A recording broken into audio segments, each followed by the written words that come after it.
Hello everyone, this is What If Fanfic. And today I'll bring you What If Naruto Was Cold in High School DxD Part 1. The link to the story will be in the description.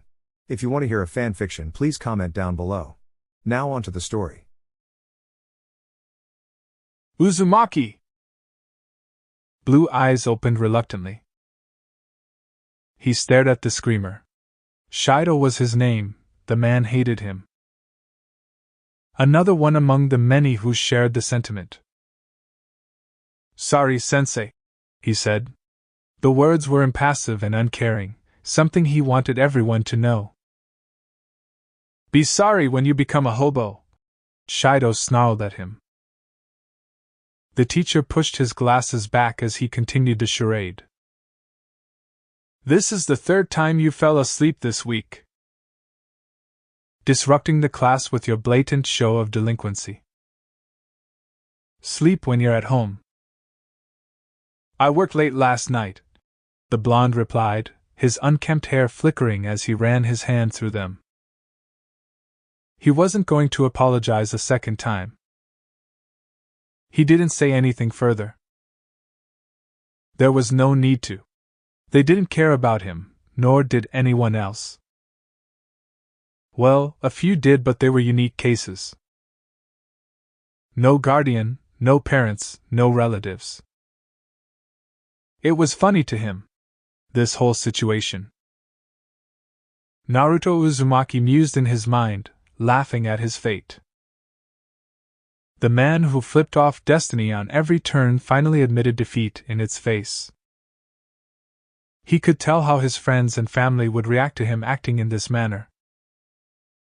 His parents would probably frown at him. While his father would take a more meticulous approach, his mother would rip him a new one.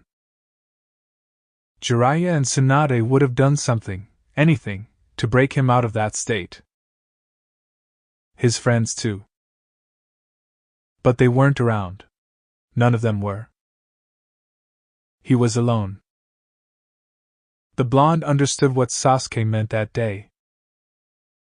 He knew why the Avenger sought solace in such a dangerous manner. Losing the people that meant the world to you was harsh.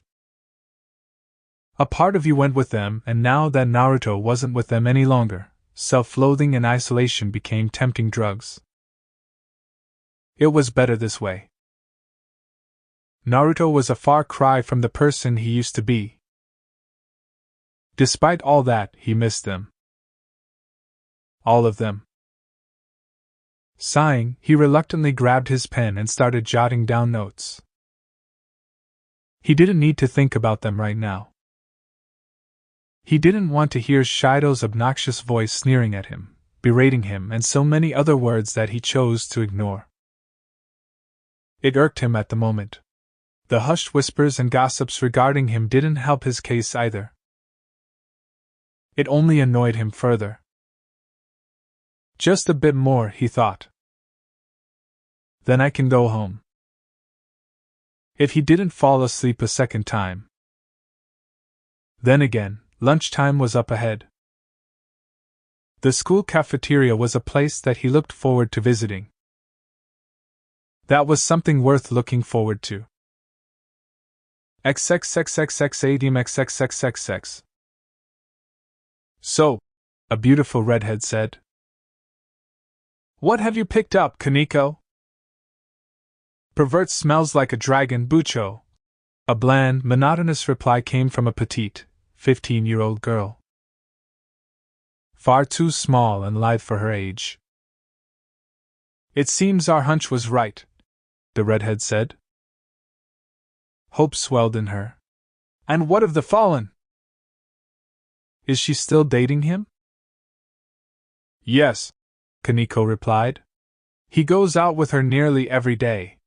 The girl's answer was short, crisp, and blunt. Just as usual. The deadpan tone, however, was something the redhead tried to change, and failed, every time. And you managed to put a flyer on him? She asked, and saw the petite girl nodding as she ate pastry, whatever was left of it. Good. That'll be all, Kaneko. Make sure to be here tomorrow. Orientation day? Yup, the redhead said and went back to observing the papers on her desk. She heard footfalls drifting away from her and a routinely goodbye, Bucho, from the girl. Naturally, she waved back with a smile on her face. Rias Gremory was nothing if not determined. She was her own person, a high-class devil. A young woman who wanted to control her own fate. A proud otaku, even if she liked to hide that little fact. An aspiring king who sought to move up in the young devil's rankings in the rating games. As such, she would not let such an attempt slip away from her. For more reasons than one. Based on what she learned, Issei Hayadu, 16, socially awkward and wildly unpopular, was a simple man. He saw boobs, he liked them. One-dimensional, a pervert, and above all, a person she could persuade with minimum effort. Having observed how the breast-loving boy rarely received any form of affection from the opposite sex, she wasn't surprised when a fallen angel, a voluptuous female one at that, asked to be his girlfriend, and he, happily, accepted. At the very least, he could have suspected how a beautiful woman came out of the blue to be his significant other. He was naive, in a cute way. This also gave conformity to what the fallen was planning, which would probably take place tonight. Issei Hayado was going to die tonight. Of that there was no doubt. Yes, he would be useful. Rias wasn't cruel. No, she was a Gremory, and when he did die tonight, she would make sure to bring him back to life. She would treat him like a friend, instead of a servant, just like all the other members of her peerage. Right now, however, she needed to manipulate the boy. For his power. To break free from the shackle known as Riser Phoenix. Under no circumstances would she marry that arrogant, sexist, whoring, misogynistic pig. But first, the paperwork in front of her would need to be carefully processed. Perhaps her brother pretended to be a childish man because of the madness that such large, menacing stacks of processed wood pulp brought.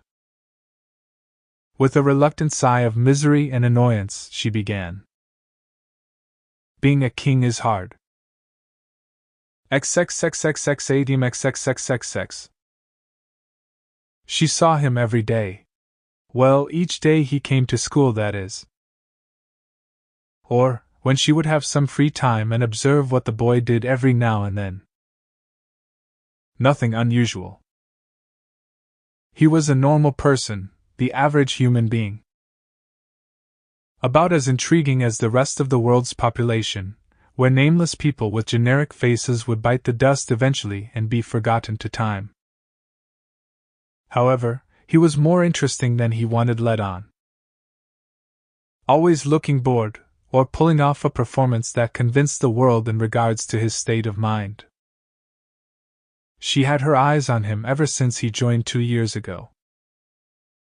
With each passing day, he slowly started to invade her mind, her thoughts, her dreams. He was always there. As for his social life, it was more or less the everyday routine with him. Barely talked to anyone, avoided people when they tried to speak at length with him, even when they accidentally spoke to him. He always had excuses ready. His garden. His shop. His various pets, which included a fox, a raccoon, a cat, a turtle, a monkey, a beetle. Or the general indifference where he shrugged off condescending words, mere specks of dust on his clothes. Above all, he was determined to not mingle with people. To stay away from them. The bell rang and the daily drama took place. Actors played their roles like clockwork. Teachers reminding students of how important lessons were and leaving with scowls at their disregard. The students cheerily getting up from their seats, smiling and loquaciously moving out of the room. All of them. Except him. He was asleep again.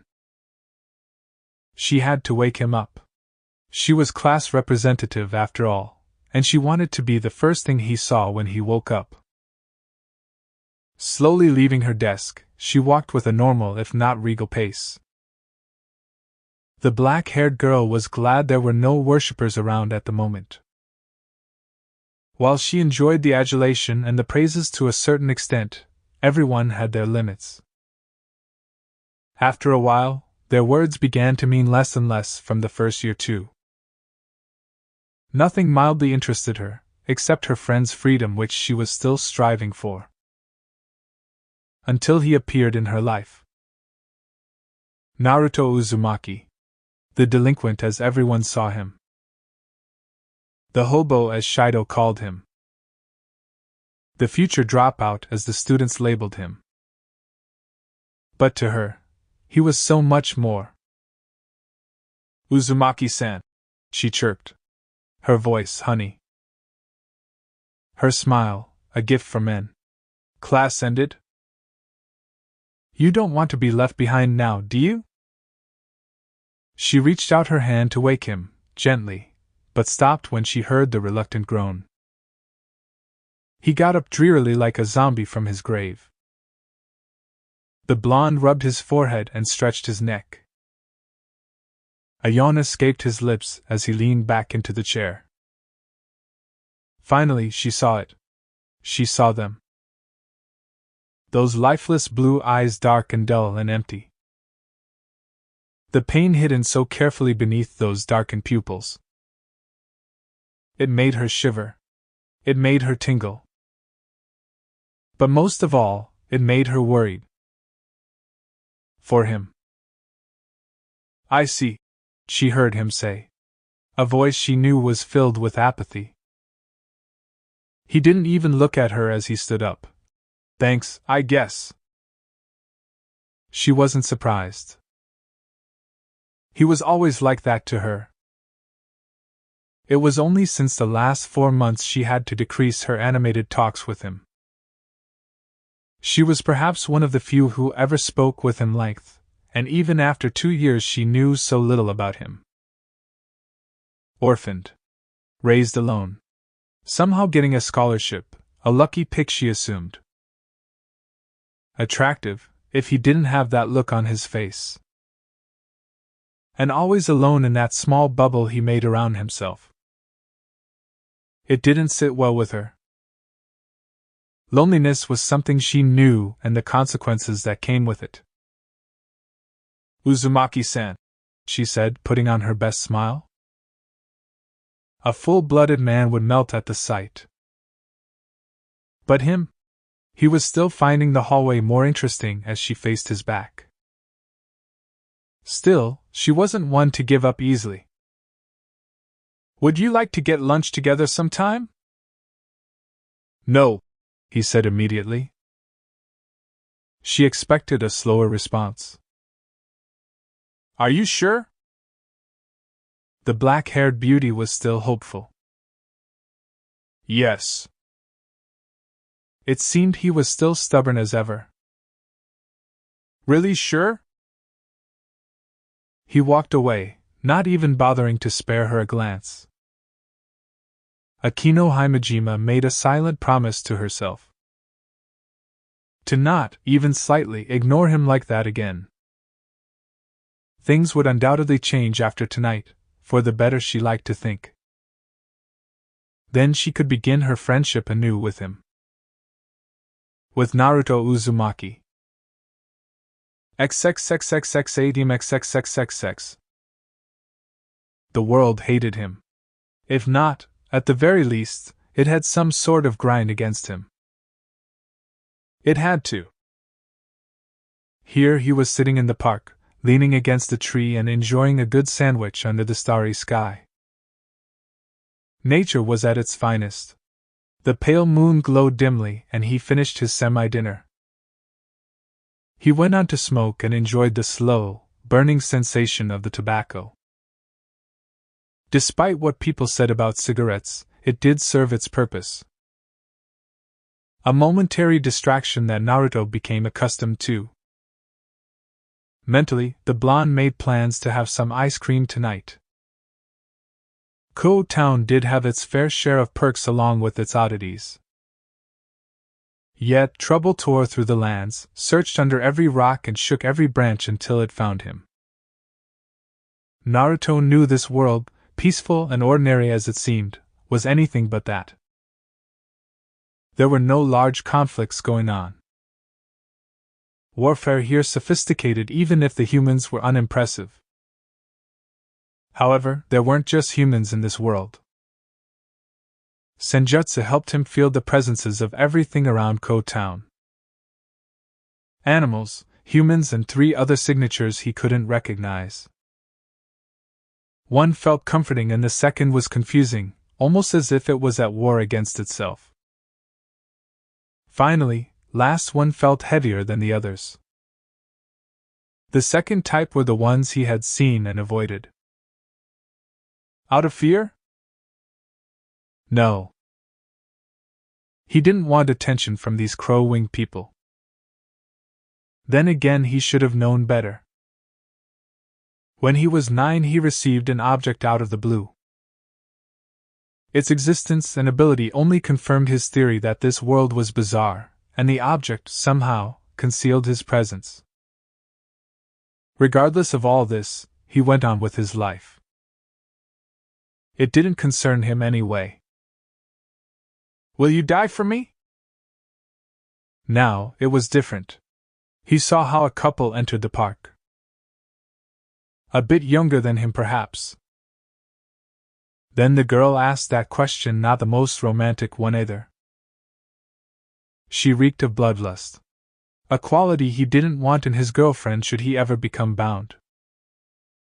He saw how the bewildered boy got stabbed in the shoulder with a pink something.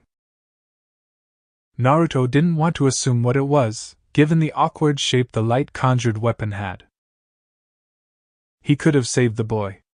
It was that easy. An innocent would be spared from a meaningless death, and he'd sleep with a clear conscience. The old him would have rushed at such a scene. Now, he didn't want to. The boy could have run away, he had several chances, yet he was busy looking at his dark-winged murderer. There was also the fact that Naruto let these crows kill people before. This situation, like the others, had nothing to do with him. So he began to walk away until, much to his shame, he stepped on a broken twig on the grassy ground. It echoed like a siren in the quiet park. Who's there? Naruto resisted the urge to sigh as he massaged his forehead. He heard a squelch, a croak, some choking and wings flapping. Soon enough the crow lady was in front of him. In his opinion, while the outfit was lusty and showed off her fantastic figure, it completely killed the mood. Whatever speck of seriousness that built up in him faded when he noted her appearance. Her bloodlust was paltry before. Now it was gone. He was honestly disappointed. "Who are you, human?" the woman asked. The sharp, pink weapon present in her hands. "Just someone who really wants to be left alone." "Well, isn't that a crying shame?" she said, a horrendous smile formed on her face. "For someone so young to fall into such a horrible predicament." Naruto didn't even bother to hold back the sigh. Some things never change. "Please go away," he said, cutting her off. "I really don't have time for this." "Is that arrogance I hear?" she sneered. "It doesn't matter. In a few seconds you'll be dead like that boy." "That explains the smell," he replied, noticing the repugnant stench in the air.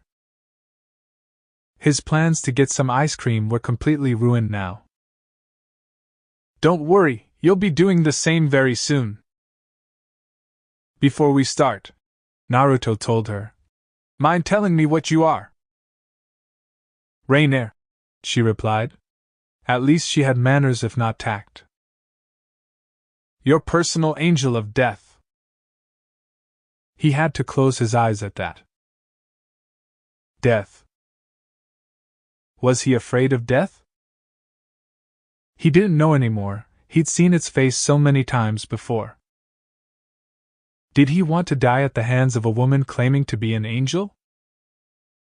She wasn't bad to look at, and dying in this prospect would be one hell of a way to go out. He knew someone who'd smile and give 2 thumbs up to her. At the very least he knew this much.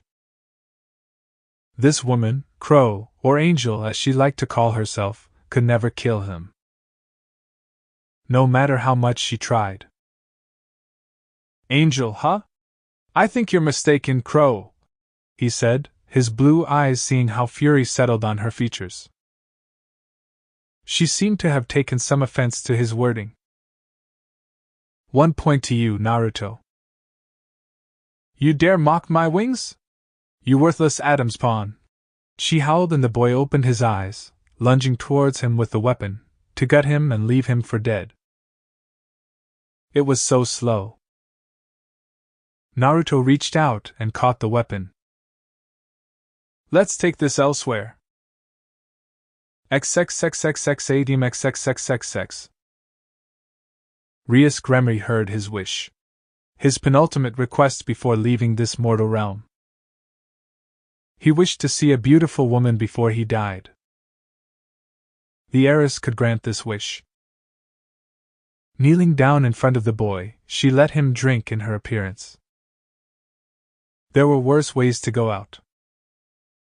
She saw how his eyes became excited at her sinful figure, her chest particularly, and finally saw that light fade from his eyes. Issei Hayado was dead, and she brought her evil pieces forth. She would resurrect him. In turn he would gain a long life, strength, a peerage should he be worthy of it, but above all he'd help her in breaking the chains that bound her. Yes, everything was going according to plan. Chess pieces? Yes, they. Fear gripped the Crimson Ruin Princess. The voice came from behind her. She had kept her senses up and should have heard footsteps or felt the appearance of a circle. Hesitantly, she turned around to see a blond young man standing in front of her. Cool cerulean eyes looked back at her greenish-blue ones. It was as if she were an ant under his boot. Above all, she felt very nervous now. Go on then, he said. They do what exactly? Fear racked her nerves. An inhumane chill was present in the air, making Rias shiver from its frosty embrace. The light breeze wheezed as it died. Here she was alone, with a dead teen painting the ground with his blood and a stranger.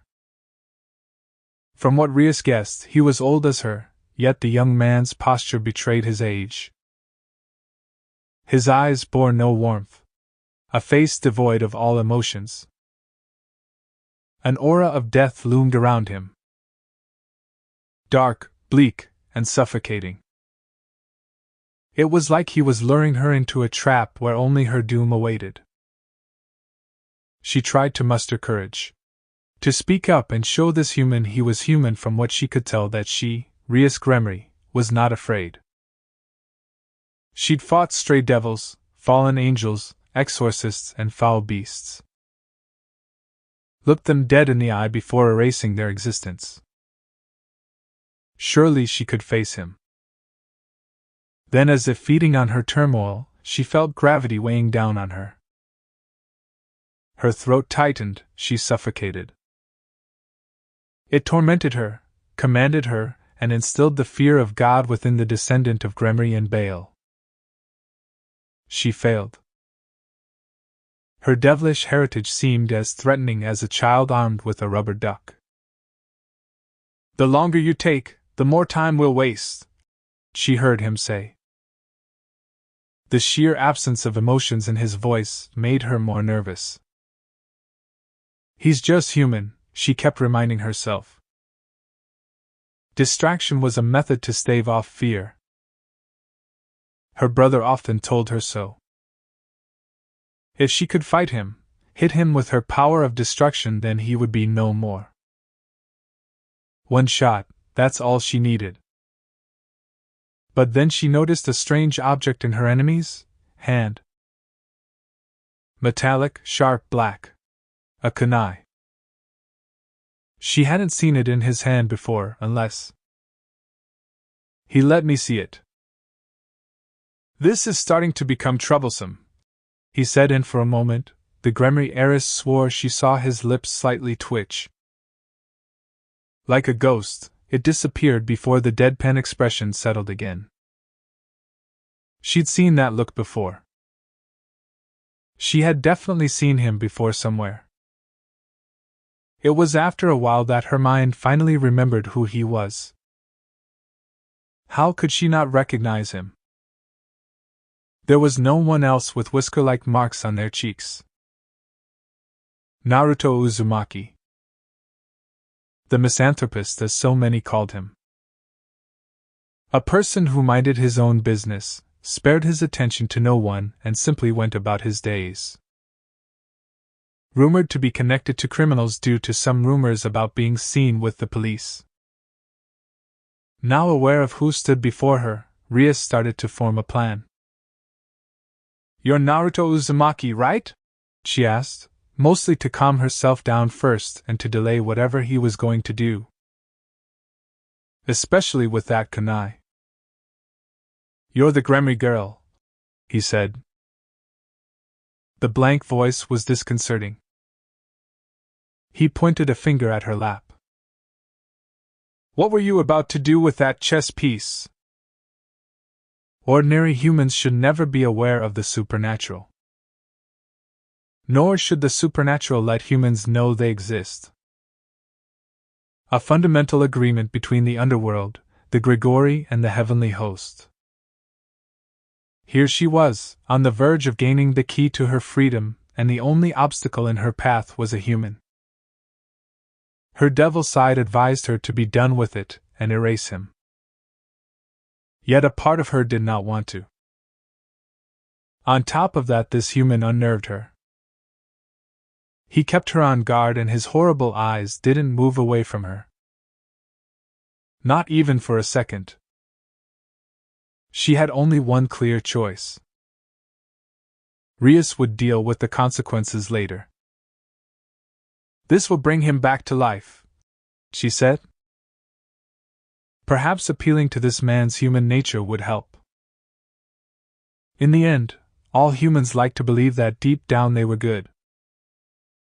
They always strived for something that helped them go on with a clear conscience. "You showing up moments after he died was too convenient," he said, crushing her hopes about him becoming a bit partial to her. "Who are you?" "I'm Rias Dash." "My bad. I asked the wrong question." He cut her off, his voice cold as harsh winds in winter. "What are you? I saw you coming out of a red circle with sigils." "You're anything but human." "I'm a devil," she replied, hoping to divert his attention elsewhere. Instead, he eyed her, as if he was reading her mind. Raping every shred of secrecy that she kept hidden from everyone. It made Rias deeply uncomfortable. Then the pressure increased. The fear kicked back in and ice ran in her veins. Her eyes widened in fear, a choking cough threatened to escape her throat before that feeling disappeared. All of it. It was as if she never felt threatened at all. Rias' breathing became normal, and she found the blonde sigh. He then slowly turned around and began to walk away. She stared dumbfounded as he distanced more. Not a single word. Was this normal to him? She had been scared out of her wits a few moments ago. It was reminiscent of the tales she heard when the underworld had been torn apart by the Civil War. The feeling of death. Rias didn't know what it felt like until now. Hesitantly, she stood up and followed him. Rias didn't know why. Her mind was in a trance, and his presence called out to her. Pulled her towards him.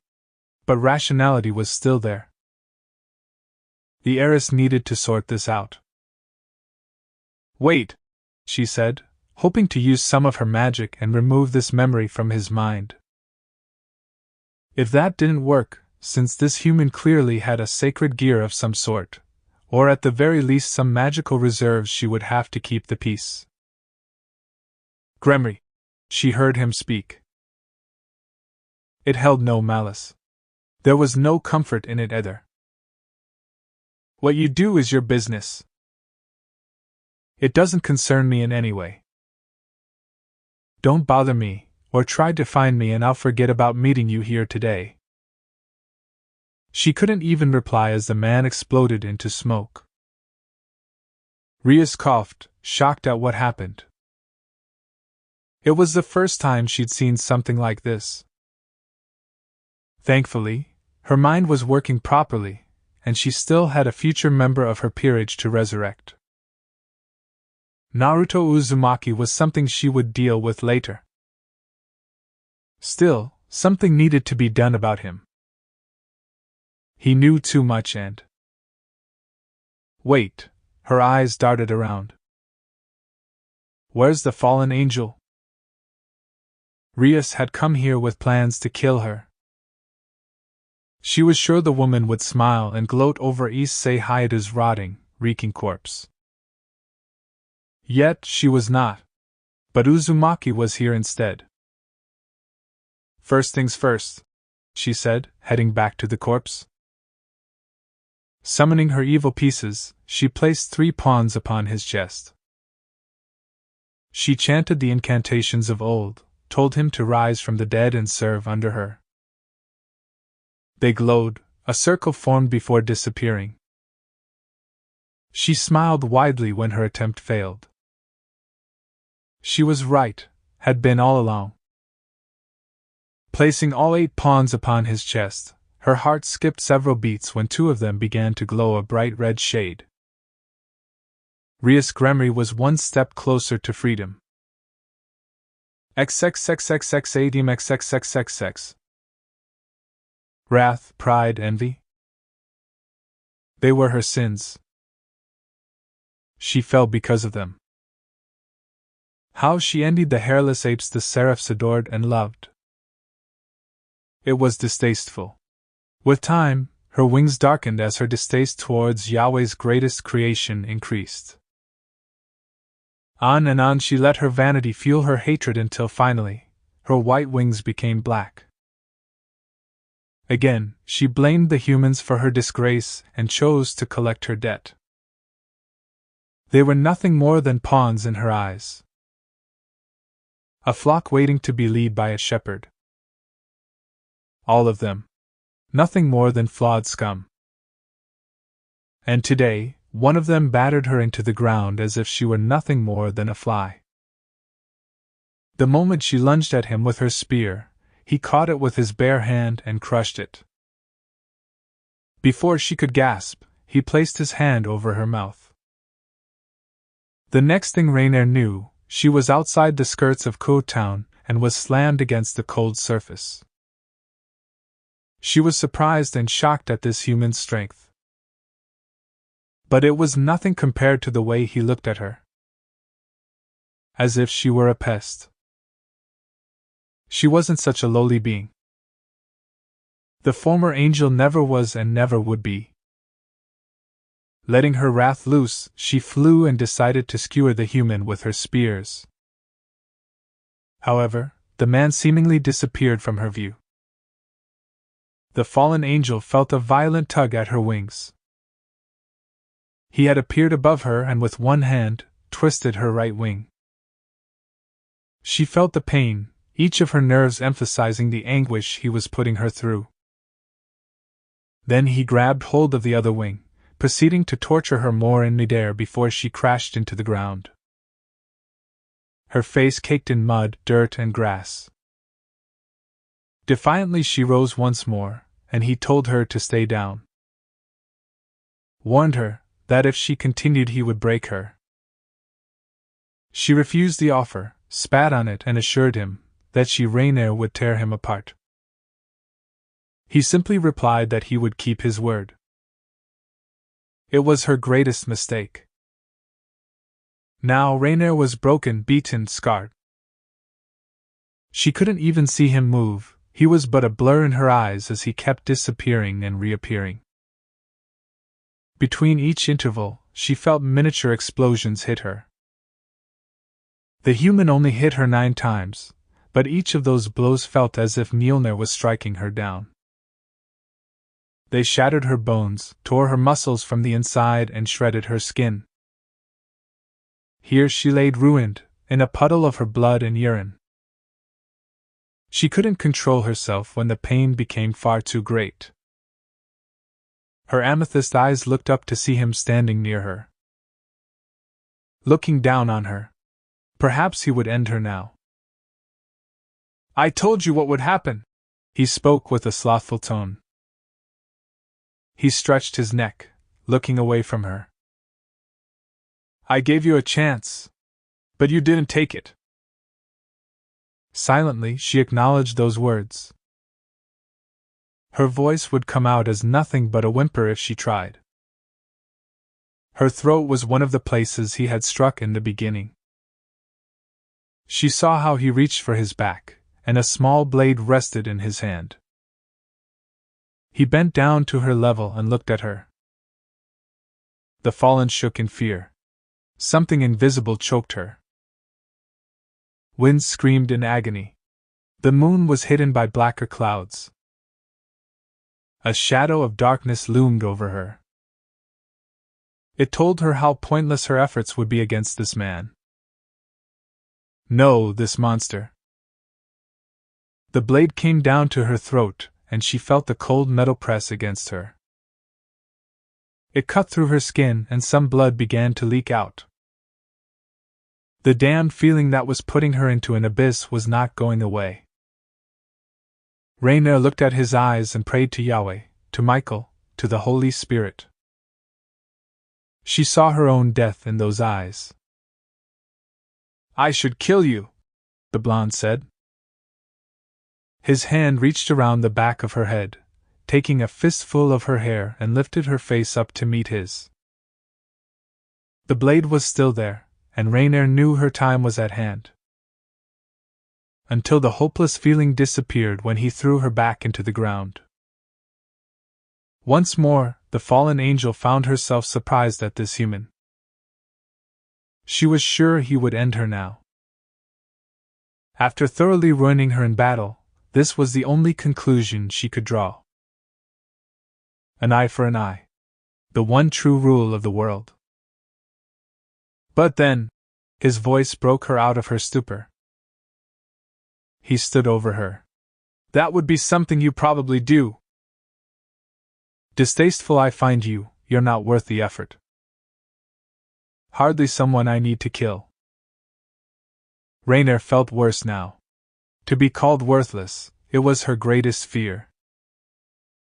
It was why she joined Kokobil's troop in the first place. To prove she wasn't just another foot soldier in the Gregory. The rogue cadre had promised her power, and she took his hand without a second thought. "However, there is something I want to tell you, Crow," he said, not even bothering to look at her. His gaze was fixed upon the night sky, a wistful look on his face. "Don't cross my path again. I don't feel like killing anyone. I simply want to be left alone. Should you come after me, hoping to get some pitiful revenge, rest assured of one thing." She gulped, unrest built up at his hanging words. "I will end your existence, Rainier." Another promise. One that he would carry out. Her wrath quivered under his cold eyes. Her pride was crushed by his bare hands. Her envy humbled by his words. "Do you understand?" he asked. Rainier nodded lightly as she lay there. He disappeared as the winds picked up. And for the first time in a century, maybe more, Rainier began to cry. Silently, she sobbed at her state. Her pain. Her utter humiliation. XXXXXADMXXXXX. Akino felt amazing since she woke up. She hadn't felt this bright since she was taken in by Rias. As if something she deeply desired had happened. On second thought, perhaps it was because that her king finally obtained the aid of a Longinus wielder that made her feel ecstatic. It was likely that. Regardless, she had gotten up quite early. Last night, Rias had sent her a short, but meaty text message that made her go to bed early. 8 pawn pieces, she thought with a smile on her face.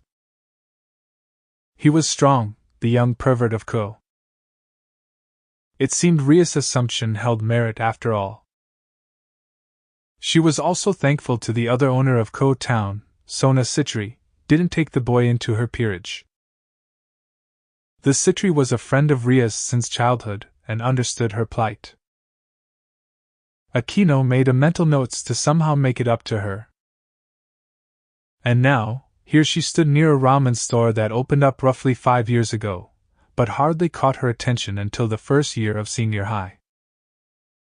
Uniform on, with a few adjustments that she and a few others had due to exceptional perks, Akino Himejima looked nothing less than an angel carved by the very hands of God. She ignored the look sent her way as she stood by the 2-story building. There was a ramen shop below and a modest apartment above. A stairway outside led up to it. While not overly large or famous throughout the country of Japan, Ichiraku's had a rustic feel to it. Homely, if she was to put it. A certain warmth that the small food store represented, and a place she visited quite often. Mostly since last year. Though she couldn't say the same thing for the last 4 months. Her occupation as Rias Queen required her to go to the underworld for reports, requests and missions the peerage got. Stray devils were turning up more nowadays. An exam needed to be taken after young devils received their evil pieces. Then, one of the 3 members of Koa's pervert trio showed signs of having a sacred gear came up. A powerful one no less. It was a mess really. The whole damned affair all because one lust-driven devil couldn't simply cancel a contracted marriage. Akino's musings were swatted away as she heard the sound of a door closing. Footfalls echoed in the small area as a young man walked down the staircase. Soon enough, Naruto Uzumaki stood in front of her. His hair had grown larger. Now it was past his shoulders. Not that he looked bad with long spiky locks, but the look didn't help his reputation one bit. Delinquent, misanthropist, foreigner, creep and so many other things they called him. He ignored all of that, again amusing her. Not all humans, teenagers no less, could simply shrug off the comments, the slants and the misgivings people said about him in earshot. Yet, surprisingly, he never failed his exams. A minimal effort was all he gave, but he got through. Always hanging by the skin off his teeth and openly defying their opinions of him. Perhaps he was an unorthodox genius. Those sort of people had their own unique flaws in addition to their quirks. "Good morning, Uzumaki-san," Akino said, smiling and looking at him daintily. He stared back intently, completely focused on her. She felt a bit flustered. This was maybe the longest the blonde looked at her. Akino couldn't help but get lost in the deep, twisted blue of his eyes. She almost shook at the sight of it. Her sadistic side whispered her to take him. But that's not all that made her become infatuated with him. Naruto Uzumaki, human though he was, made her feel something. Something she couldn't quite place. After what seemed like an eternity to the black-haired queen, he finally spoke. "What are you doing here?" "I simply came to greet you, Uzumaki-san." "No." He paused. "You didn't." Well, she couldn't very well lie to him all the time. My, she said, giggling. Putting a hand on her cheek, her eyes lidded and a smile formed. Akino tilted her head as she continued. "You seem to have caught on to my intentions, Uzumaki-san." He said nothing, and Akino knew he was waiting for an answer. Since last year, she understood some of his quirks. This silence he let out now meant he was waiting for an honest answer. Shido-sensei hated him for this. Then again, Shido hated Naruto Uzumaki for reasons nobody knew. The blonde himself didn't mind openly disrespecting the man. "I simply wanted to walk to school with you," Akino told him. After a few moments, he looked away from her. Naruto started walking and the queen followed suit. It would be some time before they reached the school, so she let the silence reign for now. Akino noted how some of the people, and the occasional co-students, stared at them. Gawked at them. A few even expressed their shocks, quite loudly if she was to put it. She didn't care. Let them have their own thoughts. Akino was enjoying this small moment far too much. "So, Uzumaki-san," she began. "Have you made any plans? After finishing high school, of course." "This is our last year." She saw the blonde look at her with a raised eyebrow. While he was still retaining the blank look he was known for, the evident confusion was genuine. "You're not going to ask me if I'll get my shit in line?" Akino couldn't help but laugh at his crude answer. In all honesty, she expected it. He was a bit of a cynic, something she learned from her past interactions with the loner. This was not out of character for him. "No. Why would I ask that?" "Because everyone else does." He stated the obvious for her. But that wasn't the way she saw it. "No, I have faith in you, Uzumaki-san," Akino said. "You may not look like it, but you do pass the exams every year. A bit slightly average, but you never give up." He closed his eyes for a moment as they walked. If it was possible, Akino swore his eyes looked darker now. "What are you really here for?" Naruto asked after a pregnant pause settled in. His voice seemed a bit stern to her. "I told you," Akino replied. "I came to walk to school with you." "Again, what for? You're not gaining anything from it," he said.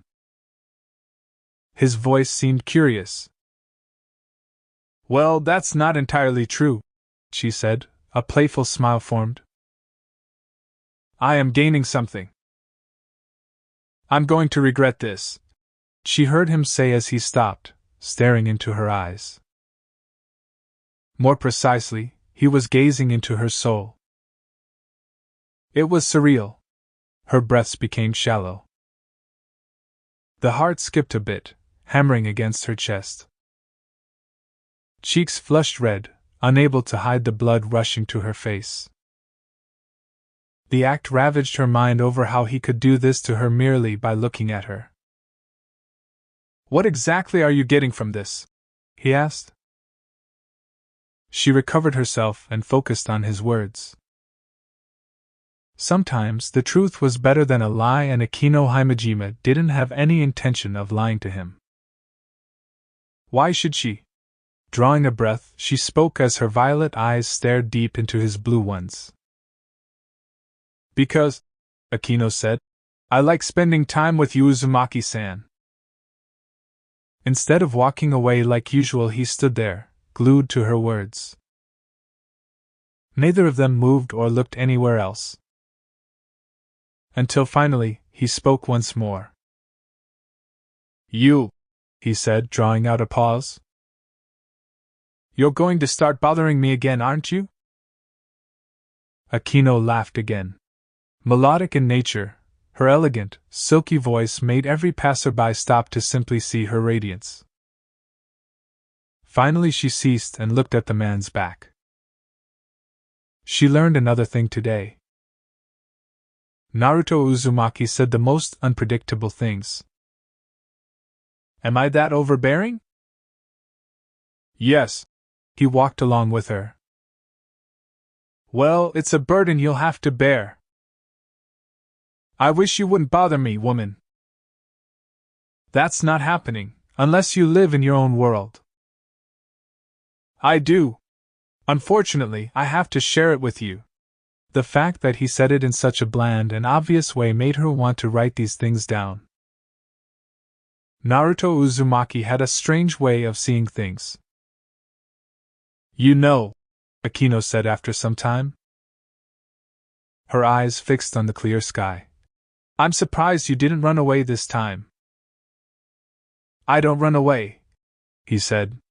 I just don't like talking with people.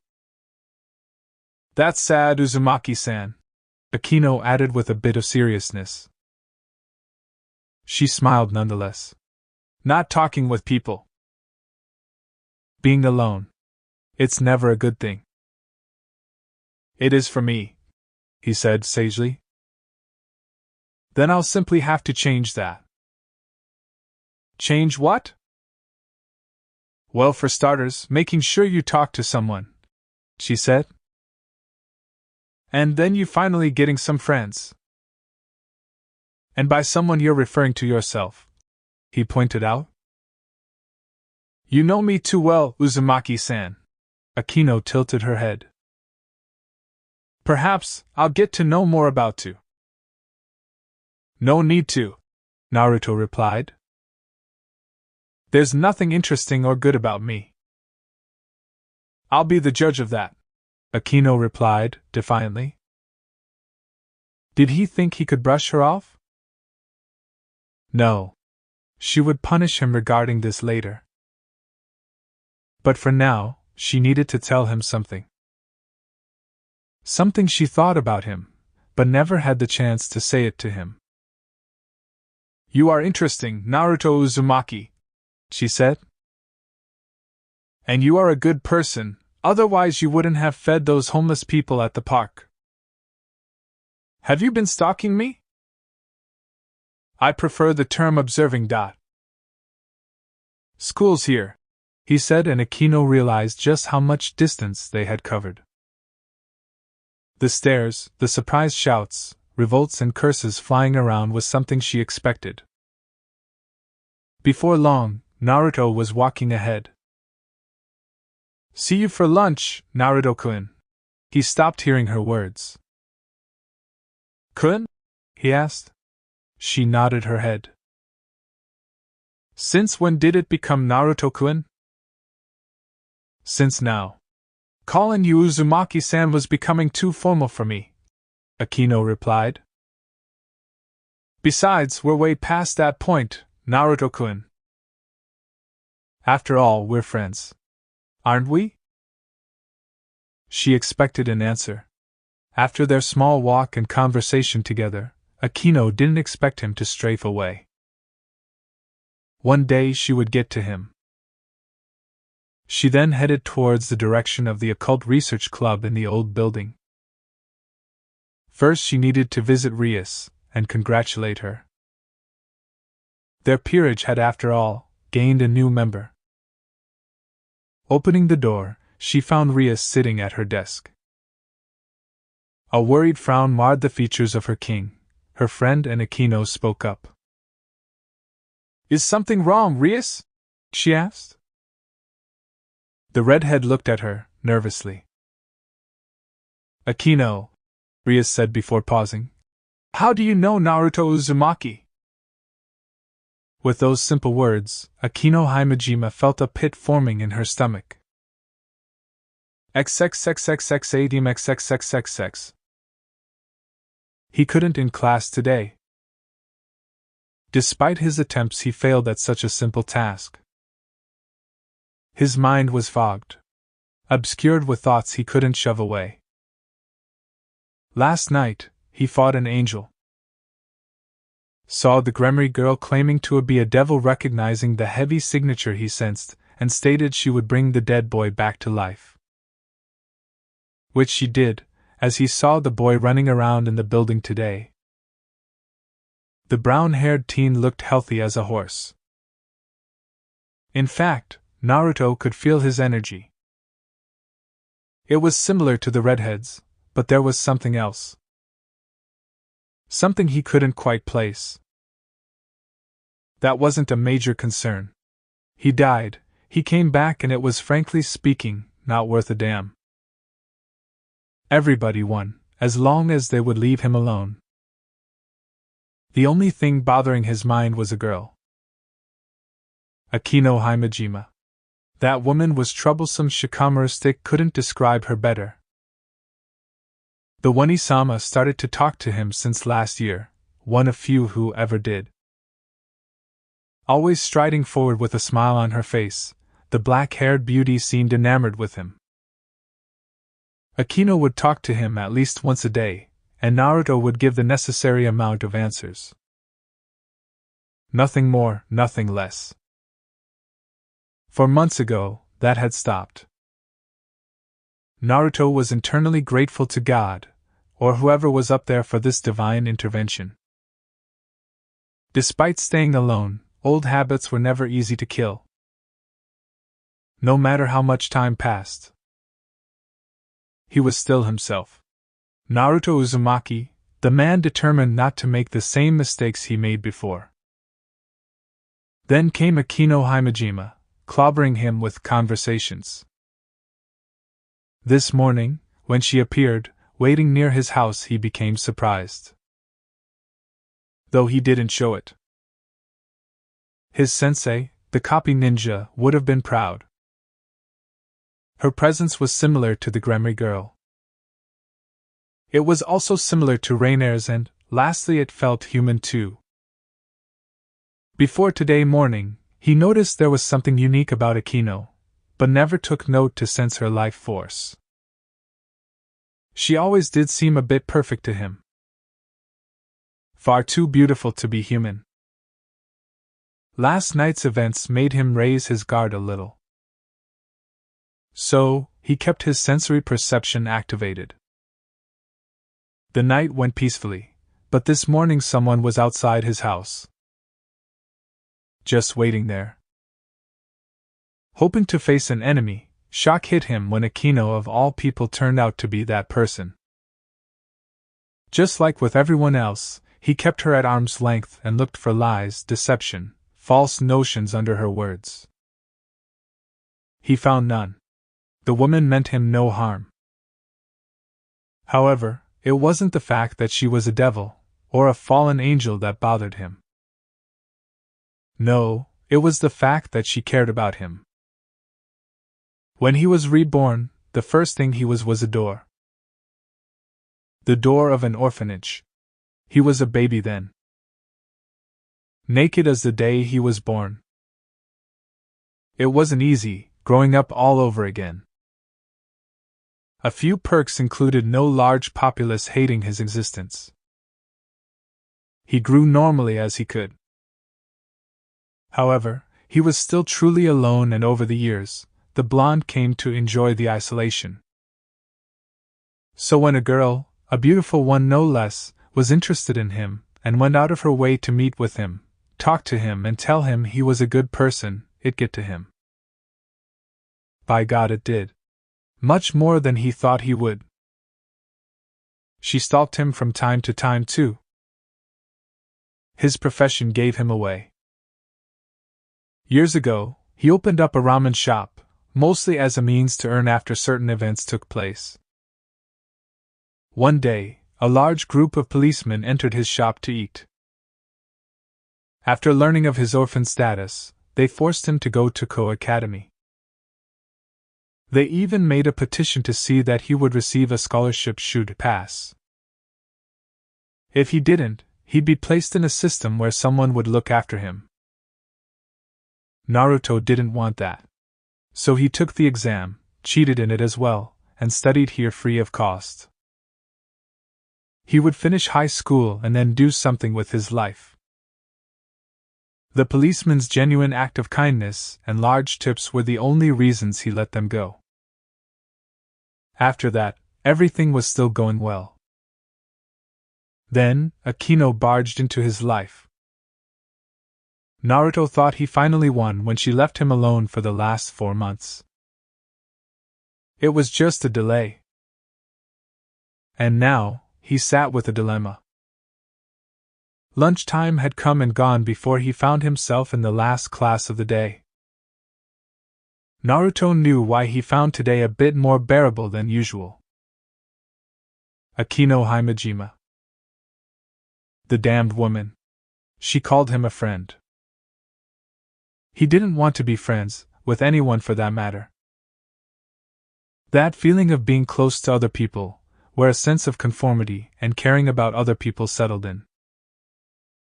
Where he would stake his own life for the sake of others.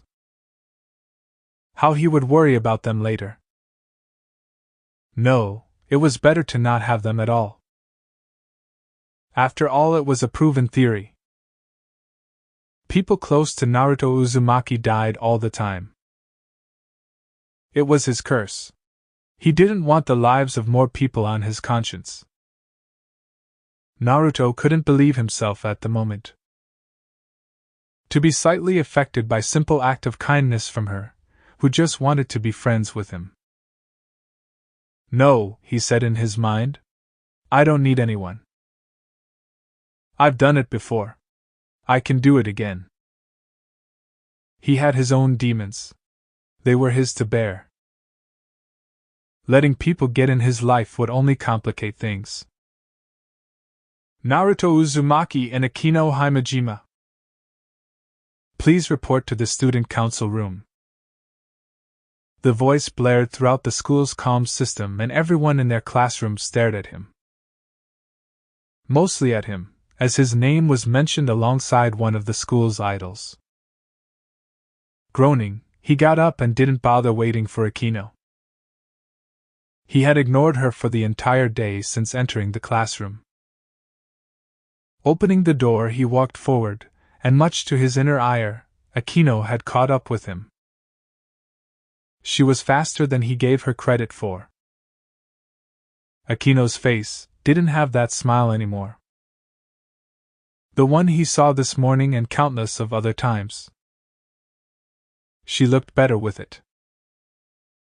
Do you know why they called me? He asked. She didn't reply. Are all of you going to kill me? Again, silence was the only answer he received. Soon enough, he was standing outside the student council room with Akino. He placed his hand on the knob, getting ready to twist it and enter the room. It was then his black-haired classmate spoke up. I won't let anything happen to you. A few simple words. That's all it was. He closed his eyes, shutting them tightly. Stubborn woman. You don't need to concern yourself, he told her. He meant those words for himself as well. The blonde was getting soft. You don't know me that well. Leave it at just that. I want to know you, Naruto-kun. Naruto Uzumaki once craved for such words. For such interest. It was a drive that shaped him into becoming the person he was known for. Now he hated and despised it. To have someone comfort you, to have someone reassure you that they would be there for him. It made him feel afraid. What do you mean, Rias? Exactly what I said. He's dangerous. The Gremory heiress clenched her fists. Simply thinking about the blonde unnerved her. Stay away from him. After the meeting with Sona, we'll decide what to do about him. Excuse me? Akino gawked at her, and the red-haired teen was taken aback. She had known Akino for the last 8 years of her life. Ever since she found the raven-haired girl all by herself, running away from the Himejima clan for her life, her queen and best friend, became a lifeline for her. No, Akino was more precious to her than that. Rias didn't have a sister, but Akino easily took that role. She was damaged from a young age and kept up a teasing personality to hide her pain. Over time, Akino did become a tease in general and some of her scars healed. But this was the first time that Rias' friend had snapped at her. This only piqued her interests and worries further. Naruto Uzumaki was no one. He was a bloody nobody, but in a single interaction proved how dangerous he was. The Gremory heiress couldn't forget his aura. Yet, this man had somehow caught Akino's attention. How? When? Why? These thoughts invaded her mind. Before she could delve further, Akino's words flinched her back to reality. We'll decide what to do about him, the sadistic queen repeated. Worry, fear, and rage evident on her face. He's not something you can just get rid of. Leave him alone. Rias could not do that under any circumstance. An anomaly, that's what Naruto Uzumaki was. A dangerous anomaly. Akino, her tone softer, try to understand. He knows I'm a devil. Naruto saw Issei die and questioned me about it. And you answered him? What took you over? It was him, damn it! The Gremory heiress yelled in frustration. I don't know what exactly he did, but I believe he has a sacred gear. There's no other explanation. I didn't even notice him standing behind me until he spoke up. Then there was that murderous feeling he was letting out. Rias! Her queen came forward and held her hands with her own.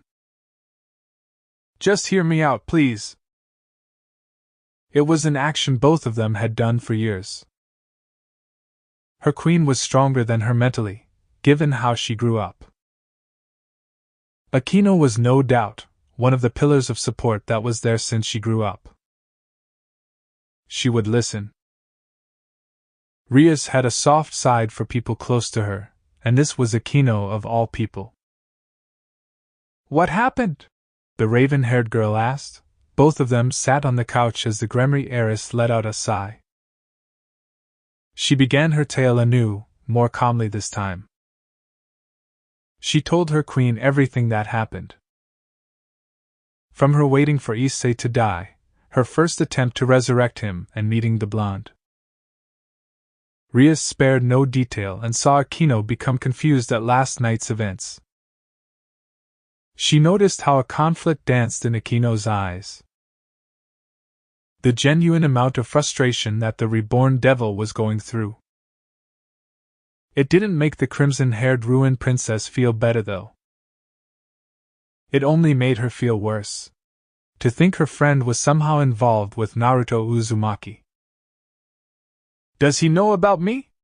Akino asked after sitting in silence.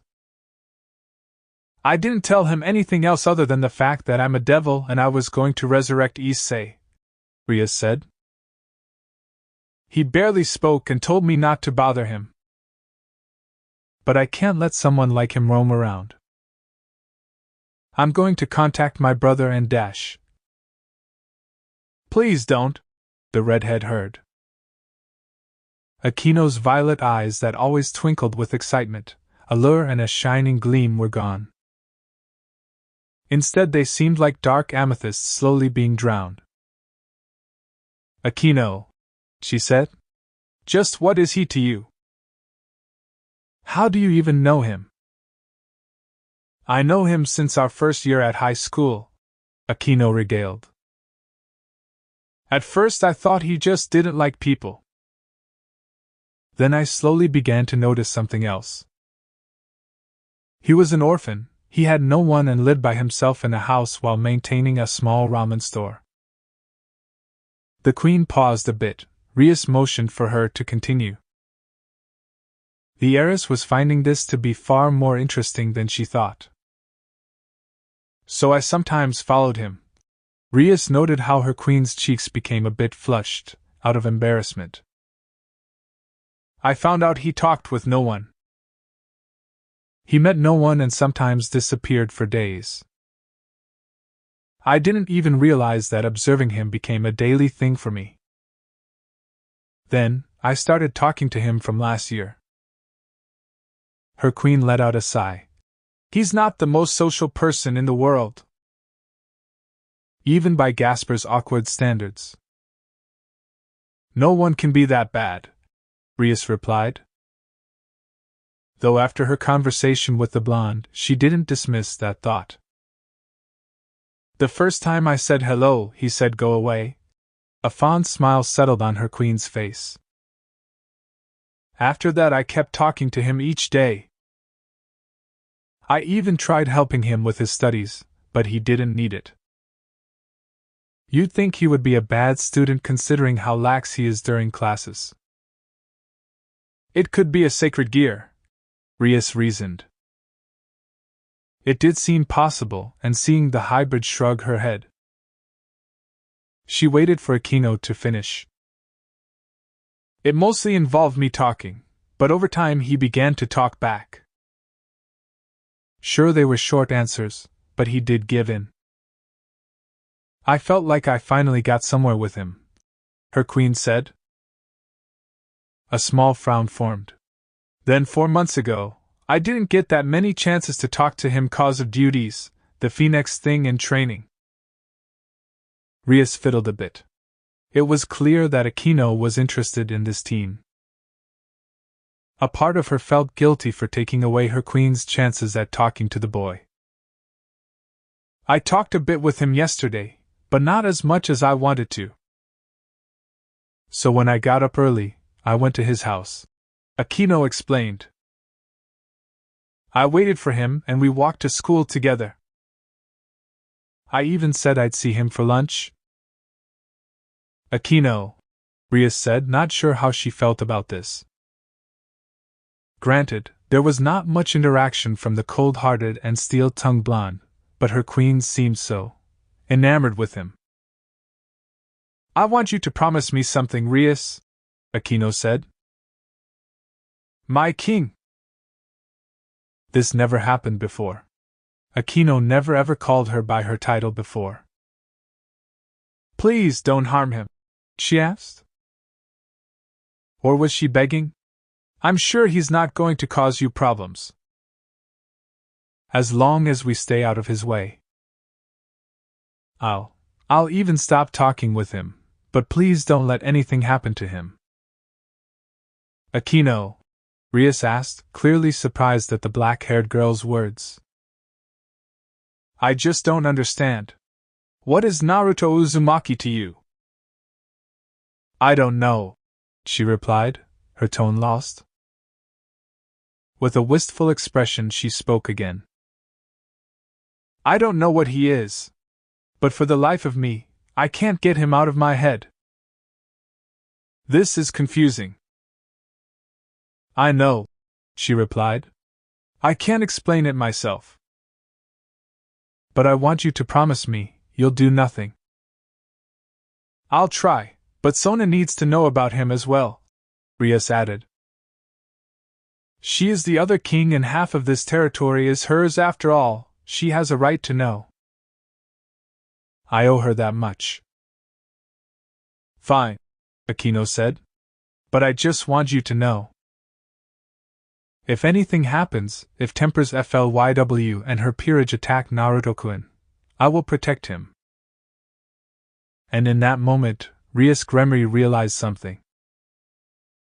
Her friend Akino Himejima wasn't just interested in Naruto Uzumaki. No. Lots of boys and men often tried to court Akino, or at the very least tried to sleep with her. She couldn't blame them, and Rias herself was jealous of some of her queen's features. But Akino going out of her way, to risk her loyalty to the underworld and fighting against the Citri heiress for the sake of one human? Her best friend was falling in love, strange as the notion seemed. Rias herself never knew what it felt like, but it seemed to match with what her mother often used to say. To be in love was to place others above you and risk your life, all of it for the sake of seeing your significant other safe and happy. A tiny part of Rias couldn't help but feel jealous at how her friend found love. XXXXXADMXXXXX. Naruto felt like a lab rat under everyone's gazes. As if he was a nine-eyed, six-headed, three-winged freak show everyone wanted to see. The student council president along with her merry band were there. Infusing his chakra, he sensed everyone in the room was a devil. He blamed himself for being this naive. He'd seen the fallen angels before, felt strange presences in Ko before he got admitted here. Yet, he chose to lead a normal life. Be a normal person. Perhaps one of those strong presences he felt would end him, or ignore him as a worthless one. Then he could die like a normal boring human who had no ulterior purpose. As usual, his luck decided to fuck him over instead. Naruto looked at the clock. More time passed than he thought. They finished explaining about how they were devils and apparently owned Ko Town. He made some small talk too. It was amusing in a sense. These devils just handed him all the information he needed to know without saying much. At least his luck was still a double-edged sword. Both Gremory and Shituri Citri, as Sona later clarified, began to explain how much of an anomalous danger he represented. The three factions. The supernatural. He absorbed the information while feigning disinterest. A part of him did block out more than a few words. Uzumaki-san, the president began. I think I speak for all of us when I ask you, what are you? There it was. He was honestly tired of sitting around and doing nothing. At least someone here is getting straight to the point. A human, Naruto replied. You might find 7 billion more like me on the planet. I didn't feel your presence, the Gremory girl accused him. She looked uneasy. All of them did, but none as much as her. Akino looked nervous as she sat beside him. You should have paid more attention. Uzumaki-san, while there is no doubt you are human, the president spoke up, adjusting her glasses. It doesn't change the fact you're anything but an ordinary human. You're right, he said, deciding to play along. I'm just a bit more skilled than most humans. I'm pretty sure there are others who are like me. There most certainly are, the bespectacled teen replied.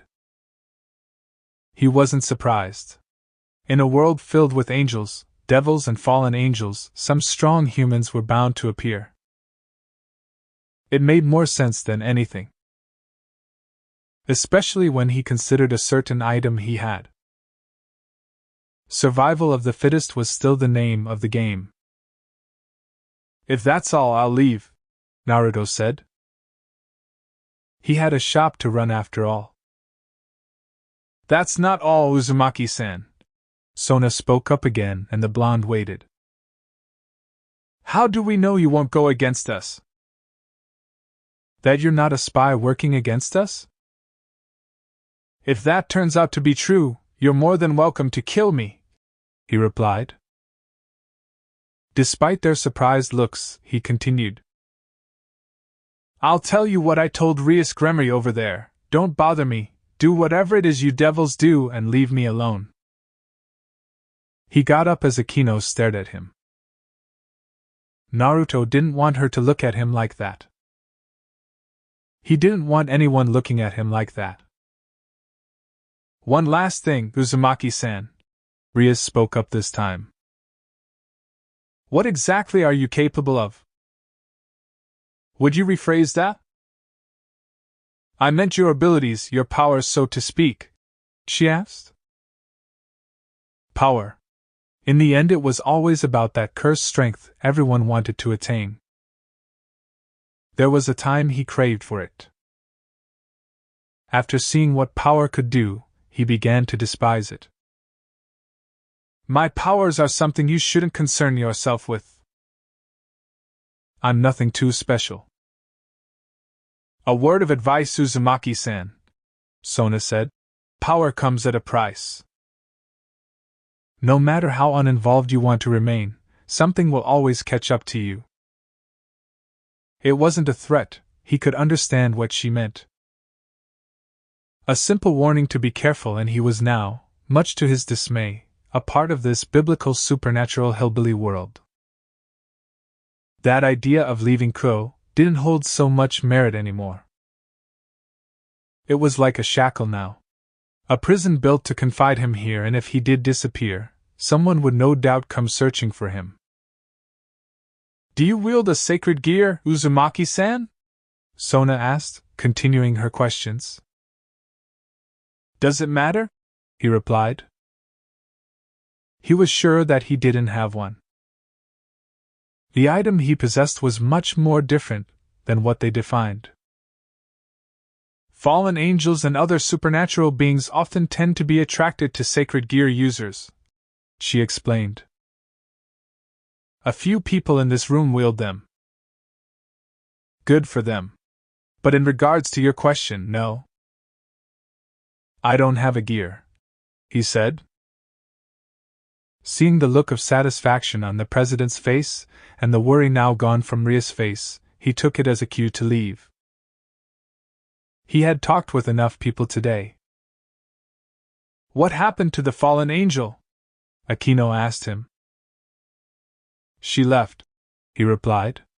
After I convinced her to. Did you fight her? Akino asked a bit too loudly, a bit too nervously. No. It wasn't a fight. So, she didn't harm you or threaten you? He was getting tired of all these questions. Especially the ones she was asking. No. That's good, she sighed. He was finally out of that suffocating room. Naruto Uzumaki didn't care what happened to him at this point. He was a selfish bastard now, and he would remain that way. The more people stayed away from him, the better. They didn't need to be a part of his life. XXXXXADMXXXXX. Akino couldn't get rid of the nagging feeling eating away at her. Today's events endlessly replayed in her mind. After the meeting, the day went as normal as it could. Issei Hayato was officially recruited into the Occult Research Club, after he was attacked by a fallen angel. Again.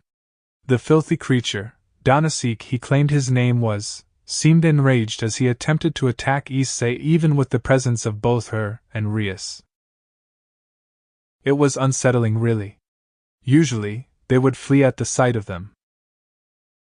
Getting into a conflict with them would effectively break the status quo. The fedora-wearing man relented after both she and her king flared their power, something he couldn't match. After that, Issei was taken to the ORC room and explained who he was. While the boy was shocked at the fact he was a devil reborn, he did overcome it after learning the perks of being one. Akino had to stifle a laughter after he thought his crotch was his sacred gear, and his dream, of course. In any other circumstances, she would have found these traits to be cute. Something she would mess with him about later. Well, she did note how he couldn't keep his eyes away from her chest. She didn't blame him. It wasn't the first time someone looked at her like that. And maybe there was a chance that she would tease him about it. But now her thoughts were dominantly occupied by someone else. Naruto Uzumaki wasn't a normal human being. Granted, he wasn't normal by human standards, but to have abilities how Rias described it surprised her in every way. Was that why she felt an urge to talk with him? The daughter of Shuri Himejima concluded that wasn't it. Far from it, Naruto being powerful or not had nothing to do with it. This didn't change anything. He was still Naruto Uzumaki to her. A loner, a young man who was absorbed in his own miserable world. Something she now wondered deeply about. Did something happen to him? She did notice how he was quiet after Sona told him how sacred gear users were targeted by many people. He could have lied about him not having one. He could simply be a talented mage like many other humans. It didn't sate her curiosity or worries, though. She cared about Naruto Uzumaki. Much, much more than she thought she did. Something took her over during her talk with Rias, and she even begged her king to not let anything to happen to Naruto. What was he to her? She needed answers.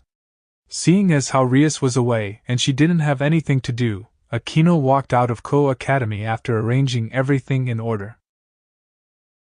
One way or another, Akino Himejima would find out what made Naruto Uzumaki who he was and why chose to isolate himself. To bury himself in solitude. XXXXXXXXXXX. Naruto took the roll of bills from his last customer of the day. The man attempted some joyful small talk and Naruto tried to be as courteous as he could. Money didn't grow on trees after all. Unsurprisingly, the man had bought a lot of ramen from him. The portly man had a foolish smile on his face as he ranted on about how his family would enjoy this too. Naruto never thought himself a good cook. Even after those 3 years with Jiraiya. Here, however, getting the right amount of ingredients were easy and he didn't have to glance over his shoulders for impending danger. With practice, time, and shadow clones, Naruto perfected his art of cooking ramen among other skills. It helped his mind. Music aided too, along with a few other hobbies of his. Closing the shop and locking up the gates, he made his way up the stairs and entered his apartment. It wasn't that large. The deal he got back then was a fair one, and was more than content with it. Finishing his own bowl of ramen, his small snack before dinner, and checking his equipment, Naruto mentally prepared to head out. He needed to place some seals outside his house. The blonde was never a master of the art back then, Jiraiya's nagging insistence on him learning it made him reluctantly use some of it. A lesson he was grateful for as it helped him now. Before he could start, his senses picked up someone's presence outside his door. He knew who it was. A whole year she had talked with him. Tried to reach out to him. What did he do in return? Avoided her, ignored her as much as he could, tried to forget that someone cared enough to give a damn about him. Hearing the knock, the blonde contemplated on what to do. He could walk away. Naruto-kun. The concern in her voice was genuine. Why can't you just leave me alone? She knocked again. Are you there? I need to talk you. Go away, the blonde said in his mind. Go bother someone else. Someone who cares about you. Please! It was hard to ignore the plea. Just get it over with. Walking forward, he decided to talk to her. He explicitly stated to Sona and Rias to not bother him, but this didn't feel like their machinations. This was just the same girl who bothered her. He opened the door and saw her standing there. Her hair was let down. It was longer than he thought it was. Instead of the usual school dress he saw her in, Akino Himejima stood in front of him in simple red shirt and black pants. Even then, she looked so elegant. He would give her that. What do you want? He asked. I wanted to talk to you, she replied. A small smile rested on her face. Her violet eyes filled with warmth. Did Rias send you?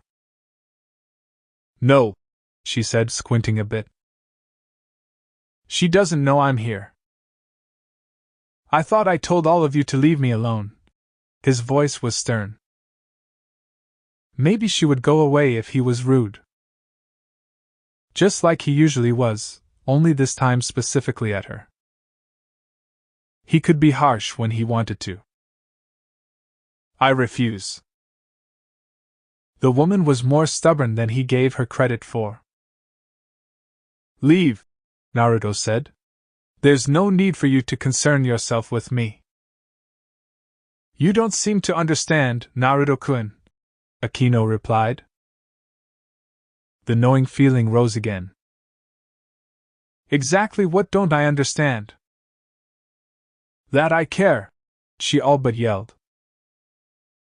His younger self would feel horrible at how distraught she looked. The current him, not so much. He experienced something more wrenching than this. It haunted him every night, reminding him with flawless details that painted the terrible portrait he hated. What she chose to do was her decision. Still, this was going on in front of his apartment. Naruto really didn't want any more unwanted attention than he was receiving. Why do you care? He asked. His curiosity beckoned him to ask. What did he mean to the woman? What could someone like him possibly be to her? Because, she said defiantly with a fire in her eyes. You're my friend. He didn't say anything. How could he? Because, a blonde teen spoke. An honest smile spread across his face. His blue eyes were filled with warmth and care. They gleamed with unshakable faith. You're my friend. Words could kill. Hers had effortlessly butchered his retorts. He never stood a chance. Get in, he said, surprising her, and after a few moments contemplating of what would happen after this. Things simply wouldn't be the same for him. What? Get in, Naruto said, opening the door. I'd much rather talk inside than out here. What changed your mind? Your annoying persistence. Without another word, she strode inside and Naruto sighed. I'm becoming soft, just another day. Another day of the same old repetitive tune his life danced to. Every note, every step, every crescendo. Wake up. Live. Sleep. Repeat. Until those policemen sorted him into a school. Kohai lived up to its expectations. Past or present, Naruto Uzumaki still did not appreciate academics despite some of his changes. Over the last 2 years, the blonde learned a great deal about teenagers of this world. They were amusing to watch and observe. Every day was about getting better grades, who was more popular, how one could climb the social ladder and be that someone that stood out from the others. Naruto chuckled a few times at their antics. It reminded him of the academy and the hordes of fangirls that pined, praised, and worshipped a certain brooding Uchiha. It was almost uncanny, especially with that one boy called Yuto Kiba. The other blonde had a rabid fanbase that was sometimes disturbing in his eyes. Naruto pitied him a bit. He saw a group of girls chasing after 3 boys. It was interesting. The roof always gave him a hawk's eye over the area. While there wasn't any bizarre activity to his knowledge, he still liked being up here. Here they didn't whisper about him in a hush-hush manner. His appearance with the police gave birth to rumors that were just outlandish. Him, the son of a Yakuza gangster who turned against his father to form his own faction? Naruto had to shake his head at that one. Their opinions reminded him of his past, specifically after his fight with Pain. Hypocrisy was humanity's natural reflex. Every single person reeked of it. Konoha's residents hushed curses, glares, and, of course, ignoring his very existence when he was an innocent child was proof of that. The things he did for recognition. He wanted it from all of them. He wanted people to look at him, smile at his childishness, scold him to teach some manners, treat him like they would any other person. Hatred and prejudice instilled a fear in them. When he defeated Pain, he became exalted.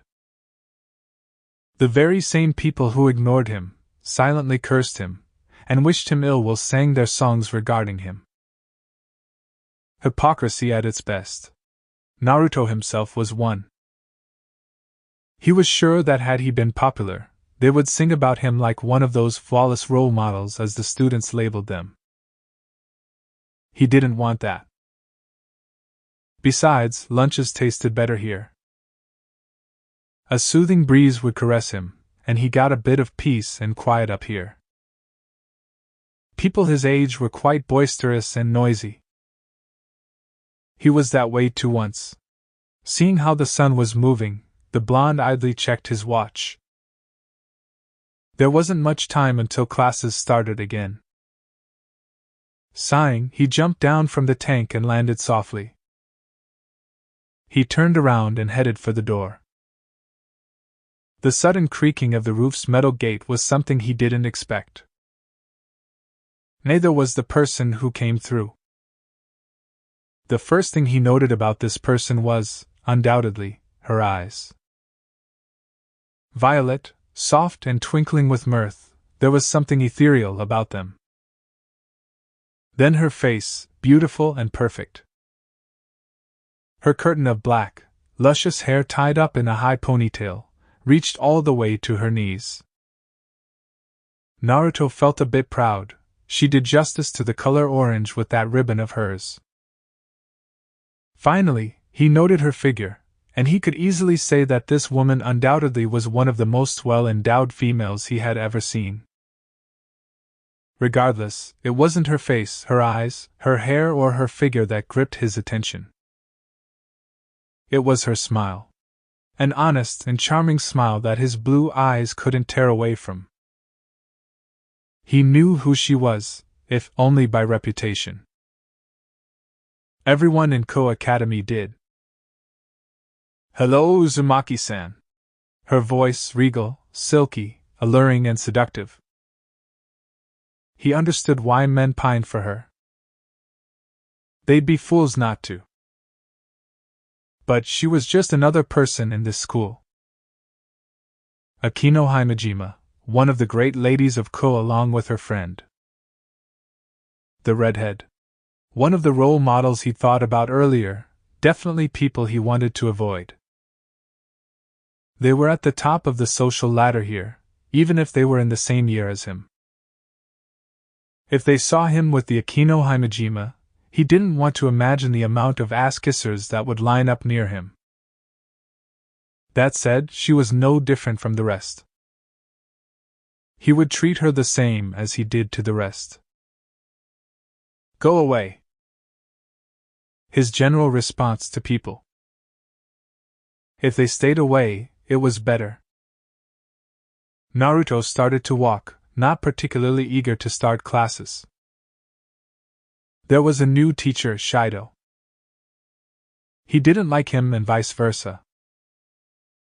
Expecting to reach the gate and head down the stairs, he was surprised when the woman caught up with him. "That's not really the best way to greet someone back, is it?"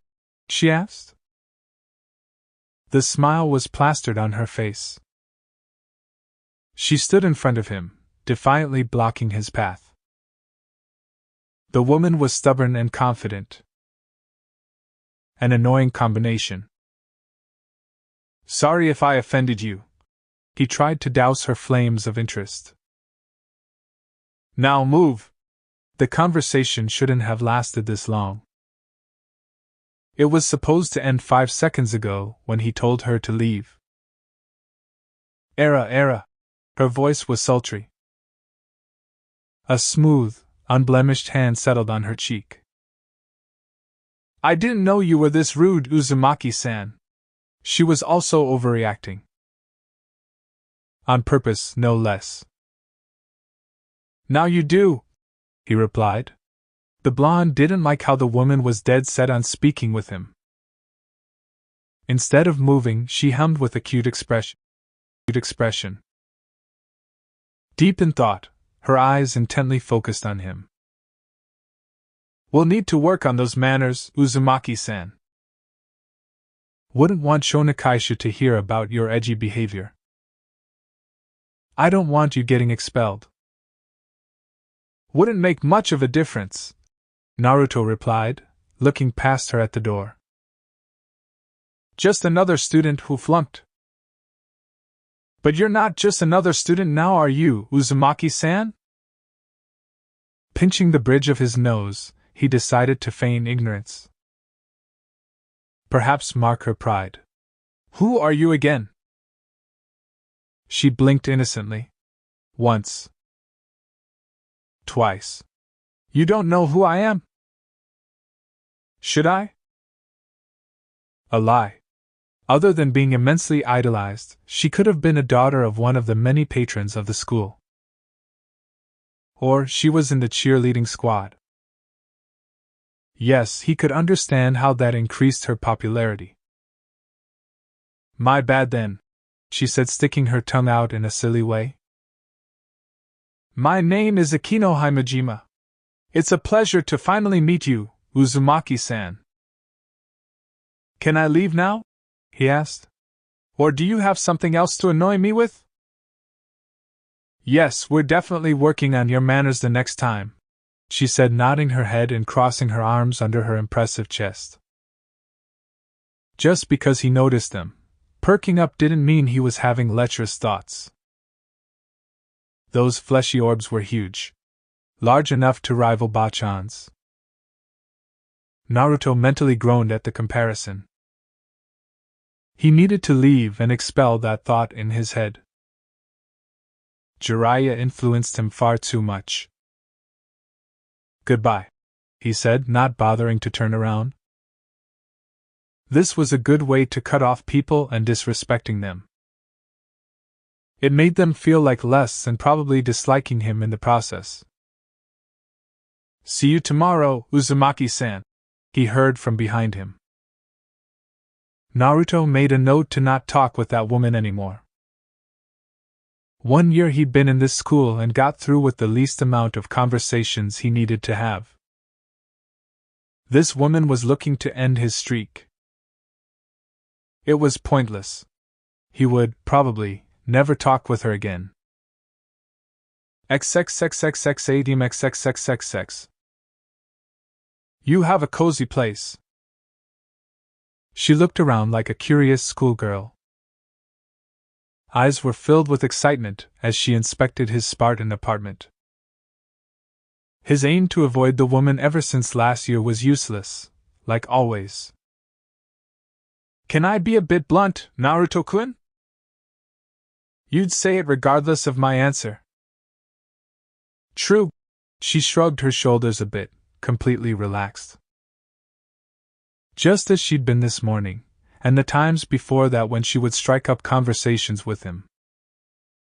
What he liked doing, hobbies and family. He simply told her he likes to mind his own business. Hobbies included not mixing with people, and family was buried deep into the earth. It was harsh, and she did flinch back then. But he did it to make sure she would take a hint and leave him alone. He failed. I expected a bit more from your place, she said, still looking around. At the very least, there should have been some game console. I only need to watch the news, he replied. Naruto had sold his console a few days ago. He needed to come up with a more efficient way to waste his time. Or get a better one. Okay. She looked at him with an accusing stare. Though I have to ask, where are your pets? Pets? You know. The ones that make you late for school sometimes, she drawled on. Your fox, cat, beetle, slug, pony, raccoon, and didn't you say you had a monkey once? Shikaku. Matatabi. Isabu. Son Goku. Koko. Saiken. Chome. Ryuki. Kurama. I let them go, he said, looking down, remembering them all. I thought they were important to you. You did come to class late using those poor little things as excuses. That was actually funny. The tailed beasts were poor little things. They are important to me, Naruto sighed. It was time for them to go on without me. To go back into the world and be by themselves. No need for someone like me shackling them. They were never meant to be pets to begin with. Before he could motion for the woman to sit down on the chair, her eyes narrowed down on an object. Something unique, something solid, something orange. Without asking, Akino paced towards his table and picked up the 6x9 orange-covered book and blushed. A knowing smile cracked. Era, she said, almost giddy at this revelation. I didn't know you were into such exotic books, Naruto-kun. It's complicated, Naruto replied. In all fairness, Ika Tactics was a good read. It helped to distract him, just like Kakashi used it, and the book helped him, in more ways than one. Is this why you didn't want to let me in? Akino asked. To think you immerse yourself in such lewd books. What would Dash? She stopped, and Naruto wasn't sure how he felt about this. Her hands put the book back down, and picked up some loose sheets as she intently observed them. For minutes. He didn't say anything. It was pointless. Now he felt something, shame. Naruto-kun, she said, cheeks flushed. You're the writer of Dash. Sit down, he said, pointing at the chair. And leave those. Sure, she said. She happily skipped forward with a grace. Why are you here? He asked a bit seriously, sinking back into the couch. She thankfully seemed to pick up on that. Naruto saw a somewhat somber expression on her face. Before he saw that damned look again. The one that showed affection and care. Towards him. I came to see you, Akino said. just to see how you were doing. Today's events were pretty heavy. Nothing too heavy, he said. Now that you've seen me and how I am, are you done? Why? He didn't say anything. There was no point. She was far too naive to understand. Most of all, it was better if she didn't get involved. Why do you keep doing this? She asked. If Naruto didn't know any better, he'd say that she was looking depressed. Why did this devil woman care so much for him? He outright treated her like shit, just to make her go away and stop trying to help him. Look, he said. I really don't know what you want. In fact, why in God's name do you bother me so much? He noticed her flinch the moment he mentioned the trickster's name. She rubbed her head a bit before focusing on him. I told you, Akino spoke. We're friends. I'm supposed to care for you. We're not friends. Do you not see the way I don't want to talk to you? He asked with a tired expression. Why couldn't she understand? I do, Akino snapped back, a hint of anger present on her face. Every time I come up to you, you run away. Every time I try to get you to open up, you go back into that shell of yours. Why do you keep doing this? You didn't answer my question. He slightly glared at her. Fine. Let me tell you then, he heard her say. She leaned closer. I care about you. Naruto closed his eyes. Images and words said by those who were close to him rung and flashed in his mind. A cruel reminder of the people he could never see again. Let me give you some advice, don't, he said despondently. You don't have care about me. It's not worth it, I'm not worth it. I'll keep treating you like shit. It's who I am. If that's who you were, you wouldn't have bothered letting me in. Akino's fists clenched. If you found me that repulsive, you would have never bothered bantering back and forth with me. No, he said to himself. I don't care. Not anymore. Look at me, Naruto-kun, she said pleadingly. Hunching a bit forward, Akino held his hands in hers, giving him no choice but to see the honesty in her eyes. I don't know what happened to you, but I don't want you staying like this.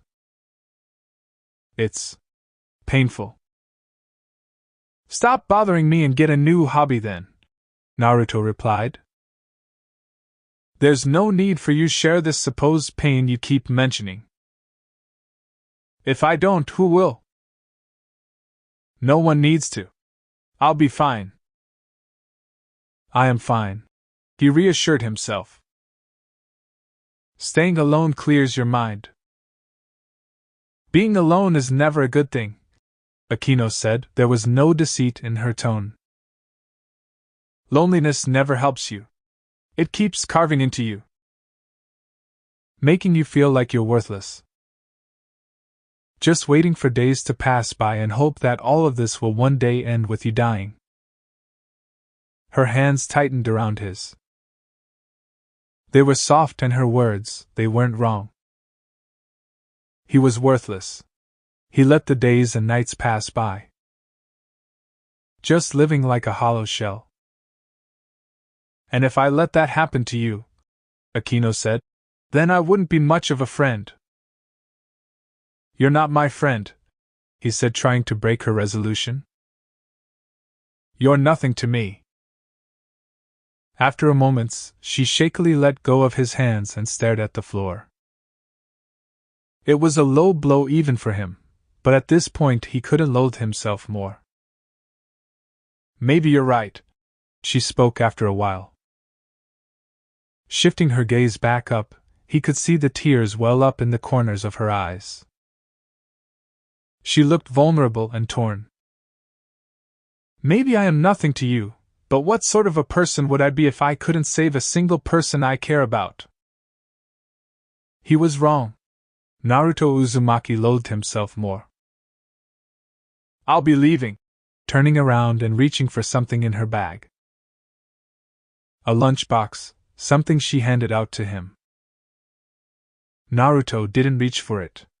After a few more moments, she walked over to his table and placed it there.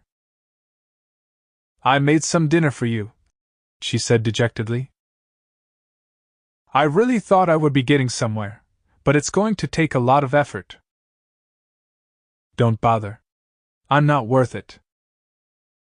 You're pretty stubborn, she continued as she sneakily rubbed the tears away. But I will break through that wall. Then, one day you're going to make up for all of it. She stood at the door, entranced in thought. I'll see you tomorrow at school, Naruto-kun. Akino smiled. What if I don't attend? He asked. Then I'll just wait here until I see you again, she said. Don't worry, I'll always be here when you need me, Naruto-kun. Good night. And then she stepped out of his apartment. He infused chakra to his ears and heard her steps going further down, and soon enough he was sure that Akino was gone. Letting out a sigh, his hands running through his blonde locks. Bloody lavender, he thought as her fragrance was still fresh here. Burying himself into the seat of the couch, his dull eyes fell on the box. Be there for me, huh? You shouldn't waste your time on me, silly girl. Give it to someone who cares about you, Akino. Yet, as much as he tried, he couldn't tear his eyes away from it.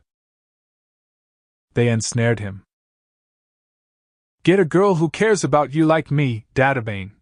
A red-haired woman with the widest smile he had ever seen advised him. If and when you do, make sure to treat her right.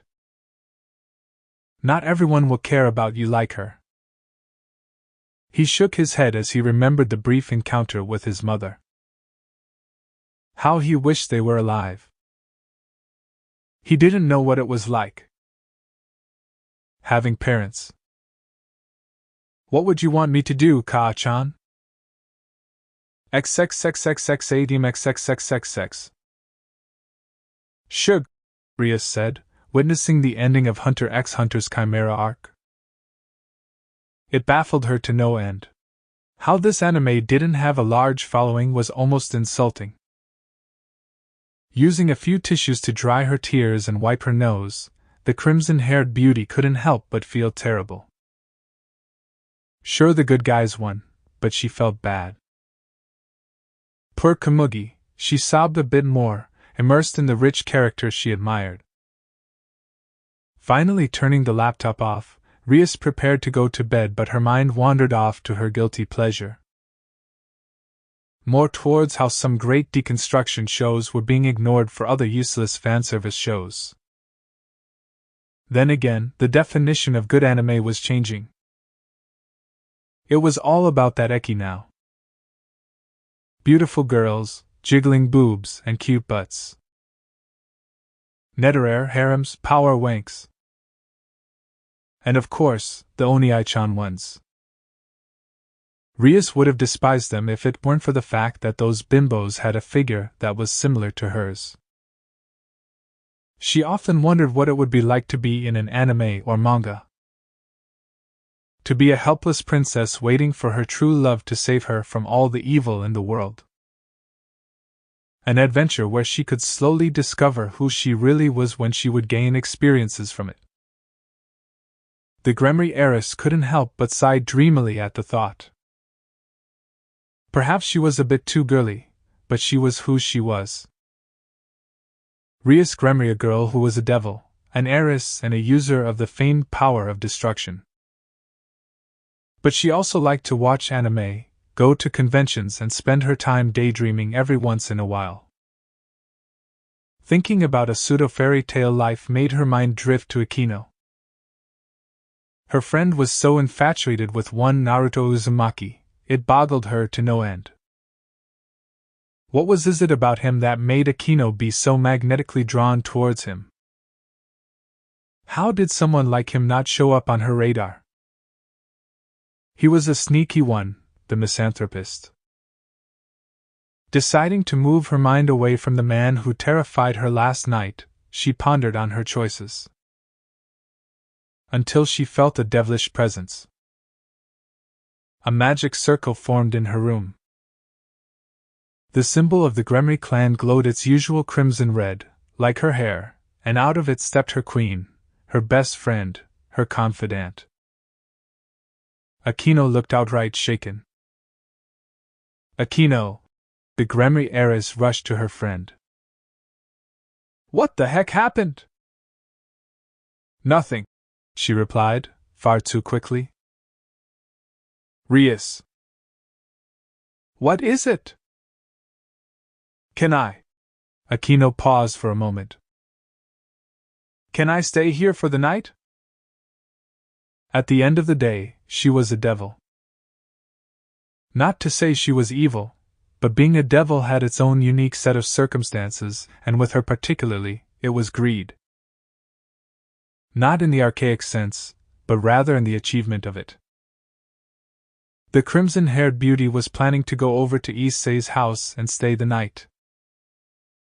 Maybe get a few kicks out of him waking up in a freaked-out manner just for the sake of it. But it wasn't unnecessary. It would motivate Issei to do better and train harder. She had her own burdens to carry after all, and she needed the power of possible Longinus tier sacred gear within him. If he was trained properly, he could beat Riser Phoenix. Canceling her marriage to that detestable filth was her top priority, and she would do whatever it took to break free from him. It was childish, but it was her life. Something no one else had the right to decide. But when it come to her peerage, she would not ignore them. No, she would give them as much time as they needed. They were her friends, her second family. Sure, Rias said and stripped down to her bare essentials. Akino did the same and joined her best friend. Both of them cuddled up against each other. This was nothing new. They were used to sleeping with each other in the same bed for years now. Rias could tell when her friend was crestfallen. Now was a good example of it. Akino, she said, getting a hum out of her queen. Did something happen? I went to visit Naruto, she said guiltily. Rias wanted to be angry. She really did. That man was so unnerving to her. She didn't hate him, far from it, she just felt like a child when he would stare at her with those eyes. Like they'd seen all the horrors of the world, and he was about as old as her for Lucifer's sake. Someone her age shouldn't have such a desolate look in his eyes. She only noticed it after Akino had mentioned it. There was something off about Naruto Uzumaki and it piqued her interest. But not to the point she'd want to be friends with him. Still, Akino liked him. For her, she could let this go. Akino, she said. I thought he told us to leave him alone. No, he told you, the lightning user replied. I don't remember him looking at me when he said it. Rias sighed and softly smiled at those words. Akino's determination was admirable. The amount of faith she had in believing that she could help Uzumaki was nothing less than astonishing. Her queen was strong, but even Rias could tell something did indeed happen. Okay, Akino, Rias said. Now tell me what really happened. I went over to see how he was doing. Said I wanted to talk to him. The black-haired girl relayed. I even made some dinner and took it there. After talking to him, things got a bit heated. Akino, Rias said worriedly. Don't worry, she replied. A sense of reassurance was present in her voice. It wasn't anything that bad. It's just, it hurts me when I see him denying himself. Of what? Of happiness, she said with a sad tone. Her body quivered and Rias wrapped her arms around her. He's so lost in his own darkness. No matter what I do, he keeps pushing me away. He's worse than I was before I met you. Rias couldn't help but wince at those words. Akino's childhood was by no means an easy one. Her mother slaughtered by her fallen angel father's enemies. Akino's own family tried to kill her. The Gremory heiress feared what would happen if she didn't appear that day with her father's bishop. He says he wants to be alone, but I can see it, she said, and Rias finally heard her friend sob after so many years. All because of a human. The pain he's in. I don't want him to be like that. I don't want him to shoulder something like that. Sure, calm down. We'll help him, Akino, Rias said, trying to soothe her queen. If you need help with anything, let me know. I'll try. I know, Rias, she said a bit more calmly. Thank you. There's no need for that, Akino. Rias smiled warmly. That's what friends are for. Yeah, Akino replied. What would I do without you, Rias? Probably torture some poor souls. That was only 57 times and 3 of them asked for it. Go to sleep, Akino, the crimson-haired beauty said. Go bother your boyfriend tomorrow. He's not my boyfriend, Akino said shyly. Satan's lube pitchfork. Did Akino just stutter? Akino, are you all right? Of course I am, Akino replied. Why do you ask? Did you just stutter? No. Lucifer Morningstar, she said in mock surprise. Someone can make the mighty Akino nervous. Maybe I'll have to give this Naruto Uzumaki another look. Rias, she said, do you want pictures of your collection to leak out? You wouldn't, Rias said with fear. I would. I enjoy watching you squirm, her queen said with a wry smile. Thank you. I needed that. I know. Good night, Akino said, yawning a bit. Clearly the day had taken a mental toll on her, and Rias sighed comfortably. She thought about the man Akino was so deeply infatuated with. Dangerous. Alarming. Also, he was sort of easy on the eyes, once you got past the whole depressing aura around. Naruto Uzumaki at the moment was interesting. Rias, Akino suddenly spoke. Her train of thoughts derailed. Rias couldn't believe what she was thinking. Yeah?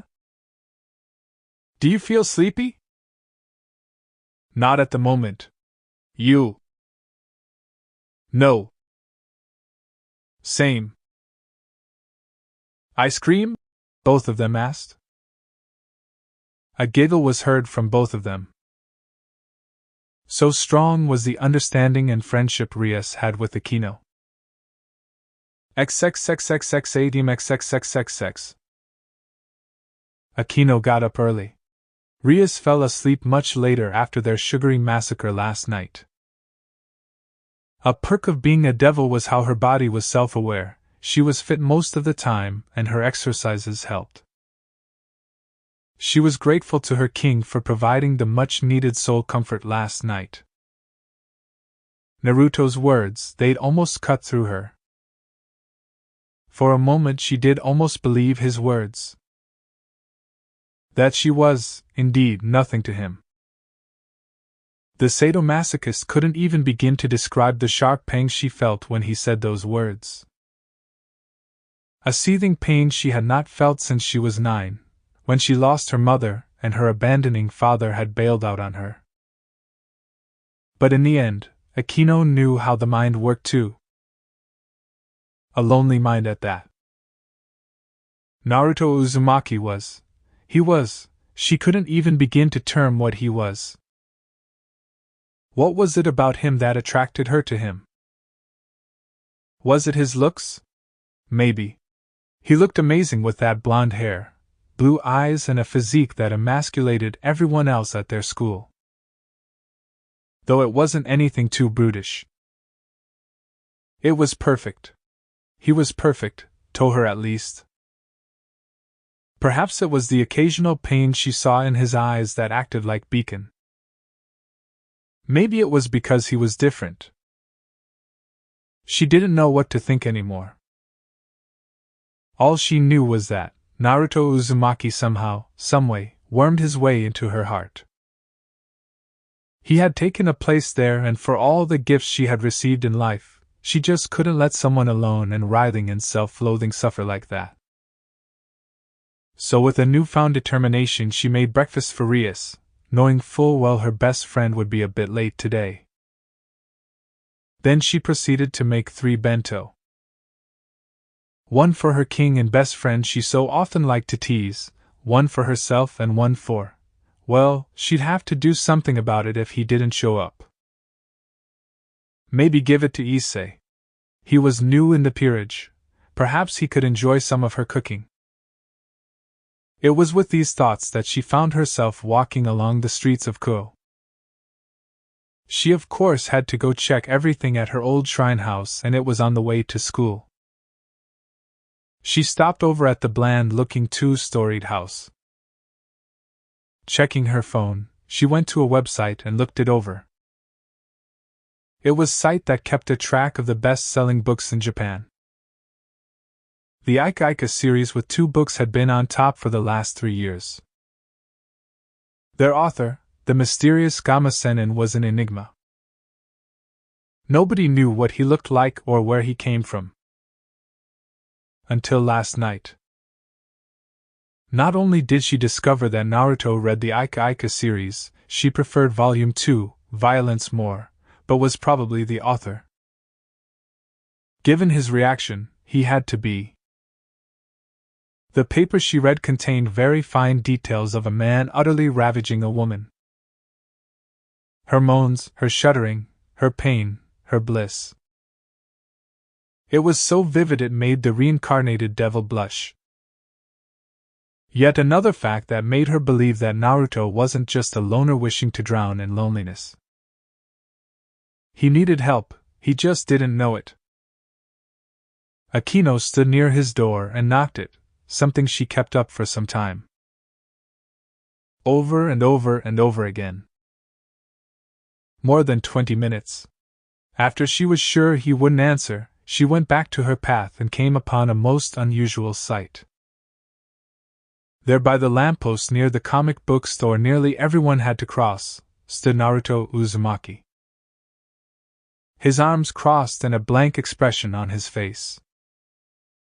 His eyes were dull and lifeless as ever. Like 2 lost souls drowning in an endless blue ocean. They called out for help, in her opinion. To save him. She could see it. Her heartbeat quickened when he started walking near her. The blonde stood far too close to her and looked down at her. "You're here," she said. Instead of replying, he simply handed her the lunchbox she left. An empty lunchbox. Akino couldn't stop the smile stretching on her face. "I owe you," he said with no enthusiasm. "Just a lunch and nothing more." "Actually, you don't have to buy me a meal," she said. Opportunities like this didn't come around often. I have the money dash. I said you don't have to buy me a meal at all. I'm not a freeloader. No, you're not, Naruto-kun, she said with a smile. She felt so giddy. But there is something else you can do. I'm going to regret this, he said with a sigh. What is it? I just happened to make lunch for us. Both of us, she said, enjoying the way how he almost groaned. All you have to do is eat the lunch I made. With me. Annoying woman, he said and turned around to walk away. She stood there as he walked away. A small pit began to form again. No, she wouldn't let him ignore her like that. She was Akino Himejima. A proud woman, a sadistic woman who had her way with what she wanted, and right now she was. Well? Do you want to be late? His words tore her focus away. He stood there, waiting for her.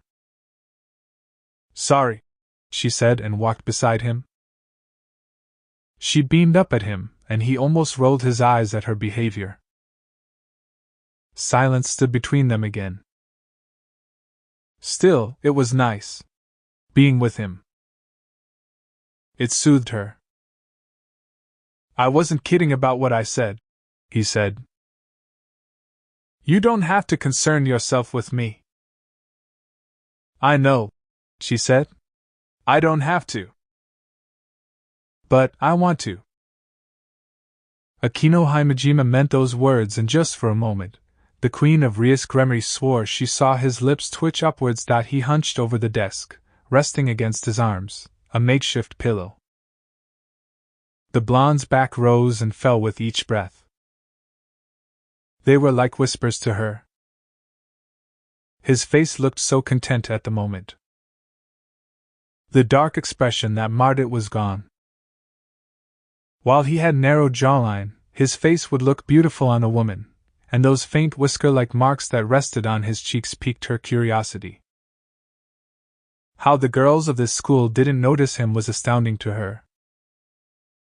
He looked so much better this way. It was strange watching him in such a manner, but Akino only got a few chances to see his face this comfy. Usually, he would be resting face first against those muscled arms of his. Judging by what she saw last night, he was toned if the t-shirt he wore last night gave any hints. For the second time today, Naruto Uzumaki fell asleep again. In Shido's class, no less. Their teacher, a sly crooked man with a slender build and menacing glasses, cursed the blonde with all his hatred. Instead of usually screaming at the blonde misanthropist, the bespectacled, slender man chose to ignore him. According to Shido, those who fell asleep in class could afford to make up for it, and he expressly forbade anyone from helping the blonde in his lessons, her included. While the man was right, nobody liked him either. Shido was vain, prideful, and arrogant. He was also an apparent lecher if the signs she picked up was right. Akino would follow suit as a certain blonde and ignore everything he said. Sadly, her time to watch the blonde lost in the realms of hypnos had to end. As she got up, yells of joy and excitement exploded around her. Eyes viewed her with admiration, praises left their mouths, and some even bowed down, willing to lay down their lives for her on a single command. Akino looked towards her hordes of worshippers and gave them a small smile. So many of them squealed at such a simple action. To them, her act was that of a god raining down blessings upon them. It was amusing, watching these teens become satisfied. If she had a normal life, one that wasn't flayed by treachery and abandonment, she too would have been like them. Perhaps not as enthusiastic, but she would be more normal. Regardless, classes were over for the day and she walked towards her target. Normally, she'd wait for them to leave, but today she was a bit agitated. Annoyed too. Their lunch meeting had gone wrong. So very, very wrong. She spent a considerate amount of time to make it, and then the blonde had the gall to simply say it was okay. When she asked about dinner, he replied, "I didn't feel like cooking." The nerve on him. Akino understood something very clearly. While she would be careful given how Naruto reacts to socializing, or his attempts to escape it, she couldn't simply take things slow with him. The man was dead set on not speaking about anything at all. But she was more stubborn than him. There was also that tiny bit about him being a smut writer. Oh, the horrors the blonde would go through if she let loose that the writer of Ika was sitting among them.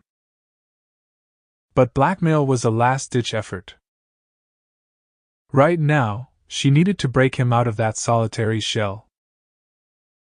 Akino was sure that he smiled lightly today. Even if only for a moment. Realizing that the eyes of the many were still on her, the Queen of Rias peerage decided to make things more interesting. Elegantly reaching for a chair, the Nadeshiko stationed it in front of Naruto's desk and placed her bag on the floor. Cupping her cheeks and resting her elbows against the desk, her face was dangerously close to Naruto Uzumaki's as the blonde slept.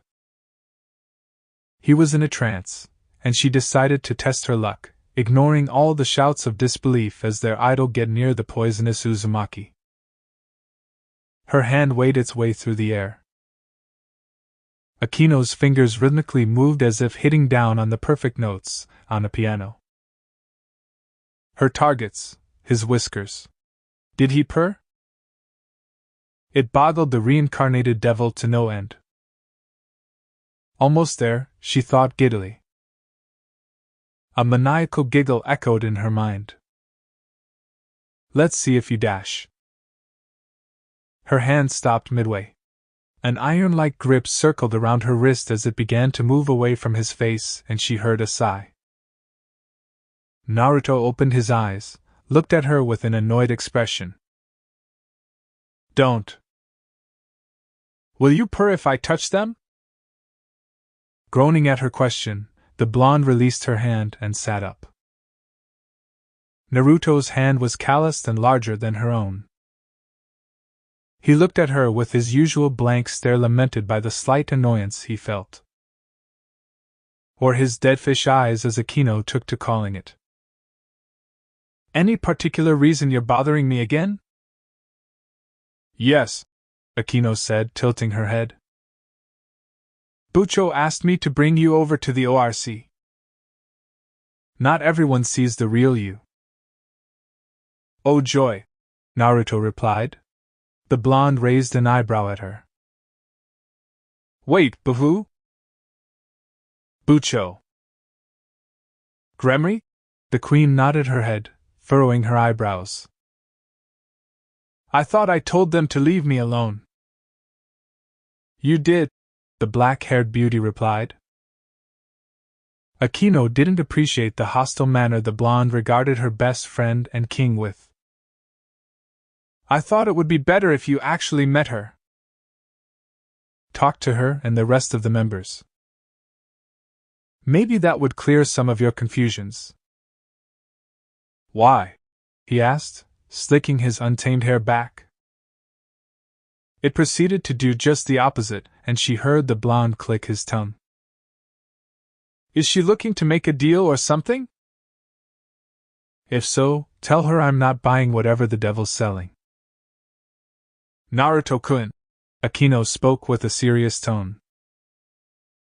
She's not as bad as you make her out to be. You just met her under the wrong circumstances. Rias a nice person. And I'm a horrible person, he interjected. Naruto was stubborn and in denial, refusing to even think that Rias wasn't as selfish as she seemed out to be. I have to open up shop. Today's Tuesday, she said, huffing with pride. You open up the store near dusk on Tuesdays. How long have you been stalking me? Long enough, she said. I have some other things to do. Maybe some other time. It's just one visit, what could go wrong? She reasoned, and the blonde looked at her for some time before shaking his head. This is going to bite me in the ass later. So you're coming with me? Akino saw him nod painfully. She couldn't help but smile and put a hand on her cheek. It looks like my charms are finally melting that icy heart of yours. If I didn't say yes, you'd be annoying about it all day, woman. Woman. It's what he called her. Mostly when Naruto spoke to her, it would involve short answers. Come to think of it, he never called her by her name. Always woman, rep, Himejima, sometimes, or just you. A charmer, the blonde was. Very well then, she said, and both of them got up with Naruto packing his unopened book. He looked back to see all her worshippers, their eyes threatening to bulge out of their sockets. Some had traumatic flashbacks, a few girls gasped with deathly expressions, and a portion of boys cried in denial. Your fans are disturbing, he said after getting out of the classroom. The blonde looked at all the onlookers in the hallway with slight contempt, from what she could tell. You should see Kiba-kun's, she added with mirth. They're highly dedicated. Are all you know what as beautiful as you and your team? Akino stopped, and her mind was blank. Her violet eyes focused on him, and saw he halted his stride. The blonde was obviously waiting for her reply and the fact that she wasn't walking with him. Did you just call me beautiful? She asked. The queen of the Gremory heiress intently observed him, straighten up a bit, and look away for a moment. She quickly moved forward to see him squinting his eyes. I say stupid things sometimes. But did you call me beautiful? You and the others, yes. So you do look at me that way. Akino smiled wryly as the blonde shook his head. She clapped her hand and spoke with a sultry voice. I can see why you're labeled as Ero-sama, Gama-senin. All the ladies must love that cold, brooding look and charming words. I am already regretting this. Akino hummed in deep thought. An important question popped up in her mind. How do you get your inspiration, Naruto-kun? He didn't grace her with a response. Do you ask women to perform those steamy lesbian scenes? So you can capture the moment? She just needed to push it a bit more. The draft I read was quite tasty, she added with a tone that did make him look away from her, opting to stare at the windows instead. Are we feeling shy, Naruto-kun? I'm looking at something more interesting. Akino, daring to take this moment, stood closer to him and making him stop this time. She looked what was outside and spoke. That's a bird defecating on a boy. Just take me to the damned room. Naruto sighed after a few moments. Era, you look so forward to getting into a room with me, Akino said, cutely biting her tongue and winking at him. Messing with Naruto Uzumaki was fun. XXXXXADMXXXXX. Rias Gremory was confused. She was smiling, but her mind was vexed. The Gremory wasn't sure how to deal with this in any other way. Issei Hayate wielded a sacred gear, Longinus class, and she had an idea of what it was. Right now the boy had awakened his. Sadly, it resembled a red gauntlet covering his left hand. A green orb was there with 2 golden spikes protruding backwards. It resembled an ordinary twice critical, a commonly occurring sacred gear. For now. Whoa! Her newest servant said in awe as he checked out the gauntlet. This looks awesome. Yes, Issei, the crimson-haired ruined princess replied. A smile forming on her face, the boy blushed at her gesture. It was cute in a way. So this thing can blow up mountains? Not that smart, though. Hopefully, he would be once his training got up. Her knight, Kiba, was chuckling at his words and Kaneko was being her usual self, mercilessly devouring pastries as if her life force drew its power from them. Though, the young devil understood that her rook was a bit impressed too, if only lightly. Kaneko did refer to the boy as Perv and was yet to call him by his real name. Rias often wondered if her sister-in-law gave some lessons to Kaneko when they would go back to the Gremory household during vacations. Stopping that train of thought, she looked at the boy enamored with his sacred gear. Issei, Rias spoke, making him focus on her. I believe that with more training you can evolve your gear. So I can be stronger than I am right now? He asked, clearly surprised at his own potential. If only he knew what he had. Mortals would kill for the gift he had. Unbelievably so, she assured him and saw his face beam up. He pumped his fists in excitement and made his bold declaration. Awesome! That's one more step closer to becoming the harem king! To each their own, I suppose she thought as Kaneko chose to express her own opinions on his dream. Die, pervert! With 2 simple words, her rook killed his joy and pride as he blanched. Confidence gone, the brown-haired teen was on all fours. It was depressing to watch. His face showed hopelessness, and the young king felt sorry for her pawn. There, Kiba consoled the sulking devil. The gentleman of Ko tried his best to cheer him up. I'm sure Kaneko didn't mean it. Kill yourself, the rook added, and her pawn cried harder. Words have only as much meaning as we give them. Right, Bucho? Kiba said, looking to his king for some help. Her knight was trying his best, but sometimes Kaneko's words were so savage even Rias was surprised by them. Especially when it came to perverts. Yes, Rias added. She stood near the present members of her peerage present. Kaneko can be a bit blunt sometimes. Don't take everything so seriously, Issei. She meant it as a joke. Right, he said and got up. Some of his gusto returning, he spoke with conviction. I won't be let down by anything. All the épée in the world, big, small, middleweight, from my hands. Why are you still alive? Kaneko said, looking at him. Her voice, eerily reminding her of a certain blonde who questioned her. I thought I told you to die, trash. Rias and Kiba flinched at the tone. Issei sulked further. Maybe she needed to have a talk with her rook, but first came assignments, and the young king coughed a bit to get all of their attention. Moving towards her desk, she placed her hand on a stack of papers. Issei, she started.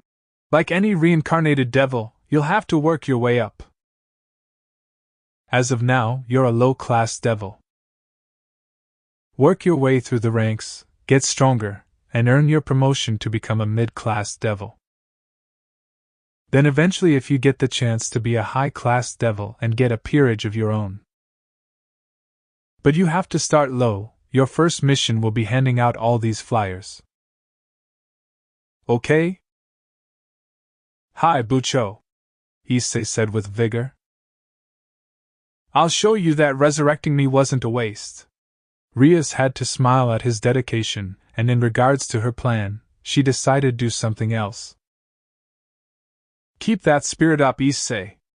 Who knows, I might give you a reward for it. Judging by his red-painted, steaming face, she could tell that her choosing to emulate Akino's charades was successful. Of course she was no Akino, then again no one was. Her queen was one of a kind. Speaking of Akino, she convinced the Gremory heiress to let Naruto Uzumaki visit their club. That evoked all sorts of discussion between the two friends. Rias was very much wary of the blonde and to an extent feared him. She didn't like his presence, something about it reeked danger to her. It almost reminded her about another blonde man. Only this one didn't look at her with lust and exhaled arrogance. The redhead heard a click as the door opened. Her queen greeted her with a nod, smiling widely. Too widely. Akino-senpai, Issei said dreamily, drooling a bit. Smiling and bobbing his head around, Rias could clearly see how her pawn's line of vision focused on Akino's well-endowed chest. Then as Akino moved further into the room, she turned around and placed her hands on her hips. The door was slowly going back to its original position and get closed. Well, her queen said. Naruto Uzumaki entered the occult research club room, closing the door behind him. He seemed annoyed, and Rias, unconsciously, kept her guard up. The blonde was dangerous. Nostalgia, tension and uneasiness hit her, when his darkened blue eyes gazed at her. They didn't seem so horrific as they did that night. Gremory, he said, no fondness in his voice. Uzumaki-san, she said and looked at the blonde lightly nod his head. Oh right, you haven't been properly introduced. Akino chirped in and Rias was thankful he looked away from her. She noted how the blonde gave the queen a dry look. We have. All of your members introduced themselves when I attended the meeting. But that was only a formality, Akino pointed out. This is talking with people because you want to. I want a lot of things. This is not one of them. My Satan, Rias thought. Akino was right. He is an ass. Those weren't the exact words Akino said, but it roughly translated to that. Rias, of course, would never say that out loud. She did have her pride along with many other things. Despite wanting to be herself, she did have to maintain proper decorum. Grafia made sure to drill that into her. She figured they'd gotten off the wrong foot, and this human no doubt saw her for only the devil she was. Just a devil, not a person. Rias was often called soft by many other pillars of the remaining 32. Said she was weak-willed and too kind, even by Gremory standards. She wasn't. She was much more than that. This was one of the tests in her life, and she would overcome this fear. Namely, one Naruto Uzumaki. She's right, Rias said as the blonde looked at her. Have a seat, Uzumaki-san. Seeing him not move made her frown a bit, until Akino tried to nudge him, but he caught her hand without looking. Era, her queen said. Getting so touchy today, Naruto-kun. He freed his hand from hers and Rias saw the sadistic queen pout. The blonde shook his head and sat down on one of the couches. Sitting on the left end of it, he placed his elbow against the armrest. His enclosed fist lightly met his cheek as he looked around with a lazy expression. What did you call me for, Gremory? Rias threw a look of betrayal at her queen who looked sheepish. The king sighed and sat on the couch opposite to him. Issei was still not moving and simply gawked at the blonde. All the other peerage members were looking at him too. Akino stood beside her, and the redhead began. First of all, Rias said, I'd like to begin by introducing myself, properly this time. I'm Rias of the Gremory House, which is a part of the… Are you yawning? Sorry about that, the blonde said. I already know who you are. Rias Gremory. Redhead, part of the Gremory clan. Your queen is the annoying woman. Kaneko Tujo your rook. Yudo Kiba, the glittering knight. Finally we have the red glove-wearing pawn of yours. Issei Hayadu. Did I get that right? Yes, Rias said as she looked at the blonde. I see you remember everything from the meeting. Not everything, Naruto replied. I didn't pay attention in some parts while dash. You Uzumaki-senpai!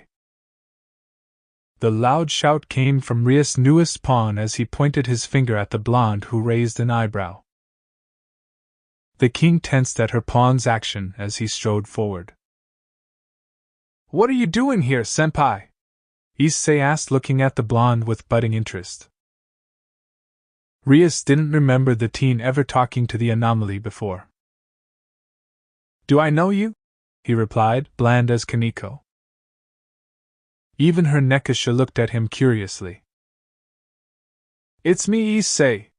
Remember when you saved me from those girls chasing me with their kendo? He declared proudly, and Rias became highly intrigued by this. As far as she knew, Naruto Uzumaki never associated with anyone. What? The young king heard the confusion in his voice as he looked at her newest pawn. Could you explain a bit more, Issei-kun? Akino spoke up. Naruto-kun doesn't like to speak much. He's a bit shy about his feelings. Hi, Akino-senpai, the boy chirped. It was about a year ago, me and my friends were observing how the training at the kendo club was going. Then they chased after us. I hid in the janitor room when you were passing by. I heard how you didn't say anything when those girls asked you if I was around. I only know you because I saw you getting gutted in the park. Akino palmed her forehead, and Rias stared with wide eyes at the blonde's way of bringing up Issei's death. She felt a bit guilty about recruiting her pawn in such a manner, but desperate times called for desperate measures. Wait, you were there? Issei asked, shocked. When the crow skewered you? Yes, I was, Naruto replied, not looking at him. But how? I thought you weren't a devil. Normal humans can't see them, that's what Bucho told me. I'm not a devil, the blonde said, as if that station was beneath him. I'm just a human with some quirks. But you didn't save me or help me, Issei said, a bit sad at how the human chose to ignore him. It wasn't my concern, Naruto said. Besides, you could have run away instead of staring at her. Didn't you see her forming those spears? I was looking at her evil epee, the boy replied, and Rias almost laughed at his reply.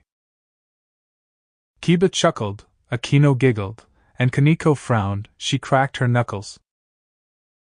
Rias saw how Naruto's eyes widened and stared at the boy. He finally spoke after apparently absorbing this information. You're one of those hentai fans. Aren't you? No, the boy replied. His lie was clear as day, and Rias saw the blonde shaking his head, very lightly. Then her new pawn became reinvigorated. Besides, it's okay, senpai. It turned out well and Bucho brought me back to life. As a devil. The chill in his words were not lost on her. Naruto Uzumaki looked at her. You could have offered him a chance. It didn't come up, sadly, Rias lied with all her might, keeping her face straight. I was engaged with something in the underworld, regarding a raiding game. It was a half-lie this time. I want to believe you, Naruto said, his voice bearing down a weight on her. But to be honest, I really don't care. What you do is your business. Then why did you come here, Uzumaki-san? Rias asked. Her mind focused on the blonde's intentions. Because of her, Naruto said, looking at her queen, who smiled at the blonde. She would have annoyed me otherwise. You know me too well, Naruto-kun, Akino said. She took the seat beside him. Rias noted how the blonde seemed to move a bit away as the reincarnated devil looked at him with an intense gaze. I think you really are changing because of my ways. You mean your constant urge to disturb me? Don't you like it when I'm around? Naruto-senpai, Akino-senpai together? Issei said with shock in his voice, and Rias could no longer hold that smile back. When? How? Why? Naruto and Akino. Such a strange pairing in her eyes. You're more worried about that theory of yours instead of the fact that you died? You're right. I did die, Issei said with a solemn, yet stern tone. But Bucho was kind enough to bring me back. I owe her a debt, and now, I can finally achieve my dream if I work hard enough. Rias had a victorious smirk on her face as she looked at the blonde, who remained unfazed. Now, the young king felt a bit disappointed. For reasons she couldn't properly explain, she really wanted to throw this in Naruto's face. Yet he appeared not to care. This dream of yours, Naruto said, his voice softer than before. What is it? Rias wanted to stop him, tried to stop him, and keep up his image with the words he previously said. She failed. Naruto's eyes were looking at the teen, as if he was searching for something. Something to respect, a goal he could admire. Ambitions that were to be the harem king and make a peerage with the most beautiful Ape in the world. Naruto stared at him for some time before turning to look at the redhead. He snorted. Rias felt her cheeks reddening at the embarrassment. Someone cold and sardonic doing that felt much worse. Congratulations, Rias Gremory, Naruto said. The redhead heard the sarcasm clearly. You've gained yourself one hell of an ally. That's rude, Uzumaki-san, Rias said, looking at him with a dash of annoyance. He was looking down on her. He must have been internally laughing. This guy was a sociopath. Damn blonde men and their sneering words. I call it as I see it. You really shouldn't be riding that high horse, Naruto-kun, Akino said with a teasing manner and looked at him slyly. Or should I say dash? Woman dash. Akino opened her mouth and paused. Then she dropped the bomb. Gamma Senin. Rias blinked at those words and looked at the blonde. Then at her queen and back to Naruto. He was mimicking Akino's previous action. S. Senin-sama, Issei said, as if a priest had found Jesus. Rias was still thinking about what Akino just said, and judging by the look on her queen's face, she wasn't lying. Senpai is a pervert too, Kaneko added her 2 cents. The blonde for his part looked at the Nekishu with a blank look. I never would have guessed. Surprisingly, her knight spoke up. Rias didn't know that Kiba read the Ika Ika series. She of course read it for research. It was highly recommended. Naruto-senpai is a best-selling author. Look! It's not Dash. Senin-sama! Issei cried out, suddenly bowing before Naruto Uzumaki, and Rias wished she had a camcorder. Revenge in this childish form was more than satisfying for her. I've been searching for you for years. Let me touch your hands. Let me kiss them. You brought such a gift for us mortals. I will neuter you. So, Uzumaki-san. Rias began with a smirk of her own. Akino's giggled helped. When were you going to tell us that bit about yourself? Seeing Naruto Uzumaki react so normally was strange to her. Though he did look annoyed to the point he would leave. Akino grabbed him by his sleeve, succeeding this time as he looked at her, and Rias swore there was a mental conversation going on between them. He sat back down and sighed. The Gremory heiress felt a twitch of jealousy at just how close her queen was to the blonde. Moving away from the thought, she sighed. It was just the devil blood in her that momentarily made her feel that, she assumed. It happened every now and then. But for the moment, she saw how Issei kept up his constant bugging of the blonde, and maybe, just maybe, Rias could gain an ally out of Uzumaki. It was better than being put on guard. XXXXXADMXXXXX. Did you have a good time? He kept walking as she followed, bugging him with further questions. That's not a no. It was nearing dusk now, and he had to open up his store. While this version of Ichiraku's wasn't as popular as the one back in his home, there were customers to serve. Mostly that portly man with a small family of 4. Seeing the dying rays of sunlight sink into the horizon, Naruto quickened his pace to get home faster. The sooner he got home the better. Naruto-kun, wait! What? His entire day was bizarre. First he had lunch with her on his secret spot, the roof. It was his personal space. Silence, peace, and tranquil, the 3 things he craved for were there. Away from the hustling and bustling of students, now it had him and Akino eating lunch. The food was amazing. He admitted to himself but lied to her. It was more than just okay. Naruto couldn't remember when someone cooked a homemade meal for him, and this woman did it twice. His carefully constructed walls were weaker than he thought.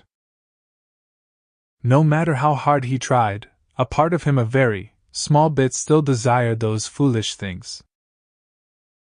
But he was no longer that person. He had seen where that path led, the consequences, and, of course, the burden that came with it. How he wished the day would have ended there, but the damned devil woman one-upped him with a small bit of blackmail. Uncaring he was, the blonde didn't want people to know about his status as an erotic writer. Mostly because most that would label him as another Jiraiya, garnering him attention or make him gain fans, putting him in the limelight. He was content being a nobody. To have no dreams, no aspirations, no goals. A man without a purpose. A discarded life. A worthless soul. He didn't even know why he was alive. It hurt him every night, when he remembered Konoha. His friends. His loved ones. How powerless he was to change anything. How he was truly meant to be alone, just like he was as a child. Naruto had lost so much that he didn't want to experience the pain of loss again. The cold emptiness inside him was still there. It haunted him, reminded him of how he ended up going against his own goals. And yet... Are you angry with me? The heart was a selfish thing. Look, Naruto-kun. I'm sorry. I really am. It always wanted things that made them feel better. He was flawed and broken, just like any other person. He wanted things as well. Shut up, Naruto finally spoke, a gut feeling slowly eating away at him. The day had taken a toll on him. The ORC members. Their quirks, jokes, awkward attempts to chat with him. The feeling of camaraderie they had. A blind faith in each other. He could feel that his initial perception about Gremory may have been wrong. The peerage members had each other to lean on. I'm really sorry, Naruto-kun. Her voice was worried. It's not you, he said as the two of them finally reached his building. He looked up at the dying light. The orange sky was being erased by the darkness taking over. It was so fitting and cathartic. Torturous and unbearable to watch. How does it feel? To lose them? No, I shouldn't have pressured you or Dash. Naruto cut her off. It's not you. It's me. Goodbye. How does it feel to lose everything? Naruto decided to go upstairs first and take a shower. It would help clear his mind. He needed some time alone. At least for now. Naruto-kun. He heard Akino speak and followed him on the stairs. Are you Dash? I'm fine. He smashed his fist against the ground, shattering his bones, crying and howling as he stood alone. The dark clouds above his head twisted to his pleas. Are you sure? Akino asked him. Naruto was a bit surprised as she caught on. He was sure that he didn't let out any signs of weaknesses or showed them. He couldn't, not anymore. Yes, he lied to her face. I just need to sort some things out. Then I'll be just fine. His screams echoed throughout the crater. Hot tears fell down on the earth. Blood surrounded him as he begged for all this to be a dream. The menacing roots paid no heed to his plea and began anew. Naruto-kun, if you need anything. Akino reached forward, holding his hand. It was soft and warm. Just let me know. I'll see you tomorrow, okay? You're still on about that, he said, his voice betraying his cause. I told you before, you don't need to bother yourself, Akino. Go to someone who cares about you. Like your peerage members. He was pathetic. A hypocrite who lied to himself. Even now. And like I told you before, Naruto-kun, Akino declared, I care about you. I don't care if you don't want me to. I'll do as I please. Naruto didn't say anything as the woman slowly let go of his hand and made her way down the steps. A conflicted look remained in her violet eyes, riddled with some guilt and sadness too. I'm sorry for dragging you with me. I thought having some friends would help you. Akino smiled at him, sadly. I'll see you tomorrow, Naruto-kun. She began to walk away. Stop her. Further and further, their distance widened. Stop her, you idiot. Akino. The reincarnated devil stopped, and she stared at him. You'll bring lunch tomorrow, right? It was all he could say. Yes. She laughed and beamed up. I'll bring you lunch daily if you want. You need to have a good diet instead of that ramen you have every day. I'll see you then, he said. She waved at him before quickly scurrying away. He sat on the stairs and joined his hands, fiddling his fingers at his apparent weakness. It was too familiar to him. This feeling. He felt something wet drip down his chin, and he traced to find the source of where it came from. Naruto's fingers slowly made their way up from his chin, passing his cheeks before stopping near the corner of his eye. It was useless. He'd been shifting for the last 4 hours in bed. All his attempts to fall into that momentary bliss, to roam the endless realms of sleep, resulted in failure. Despite his best efforts, all Naruto did was reminisce. Remembering a past he tried to forget. Images flashed in his mind, most of them included himself laughing like an idiot.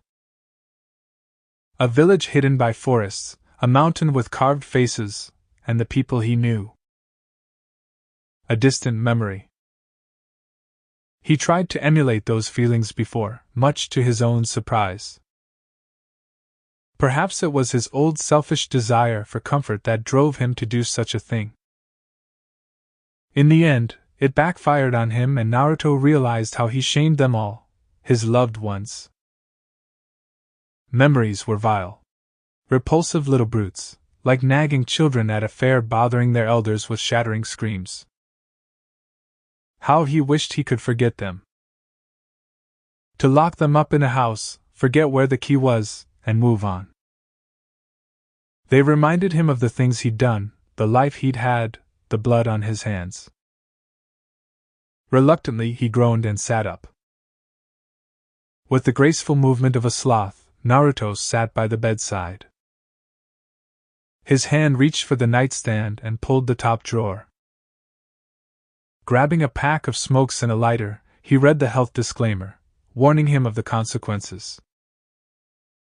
Ignoring it, he took a cigarette and lit the end. As the tobacco burned, the taste engulfed him. He let it taint his lungs, warnings be damned. It was satisfying. A healthy distraction considering his unhealthy state of mind. He walked across the wooden floors of his apartment, and went to the living room. Sitting down by the table, he thought about the barren state of his apartment. I guess I could redecorate a bit.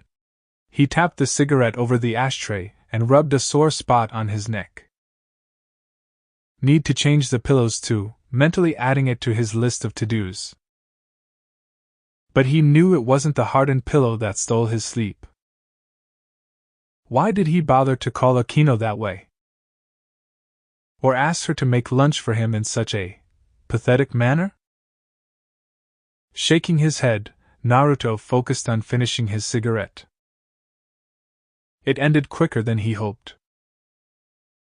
Getting up again, he walked near the wall, flipping the switch to illuminate the room. Stupid, he said to himself. There was no need for you to ask her that, especially after the way you treated her.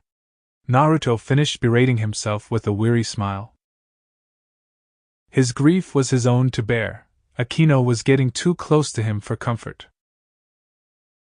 In all honesty, a part of Naruto appreciated what she did for him. Talking to him, asking how he was doing, he was elated hiding it. Her small actions gave Naruto hope that things would get better. That he would move on. He couldn't. He was pathetic that way. A hypocrite. Desiring one thing while doing another to contradict himself. Unpredictable as ever. Normally, he wouldn't be so down. Granted, he wasn't social, but he had a life, not exactly a grand one.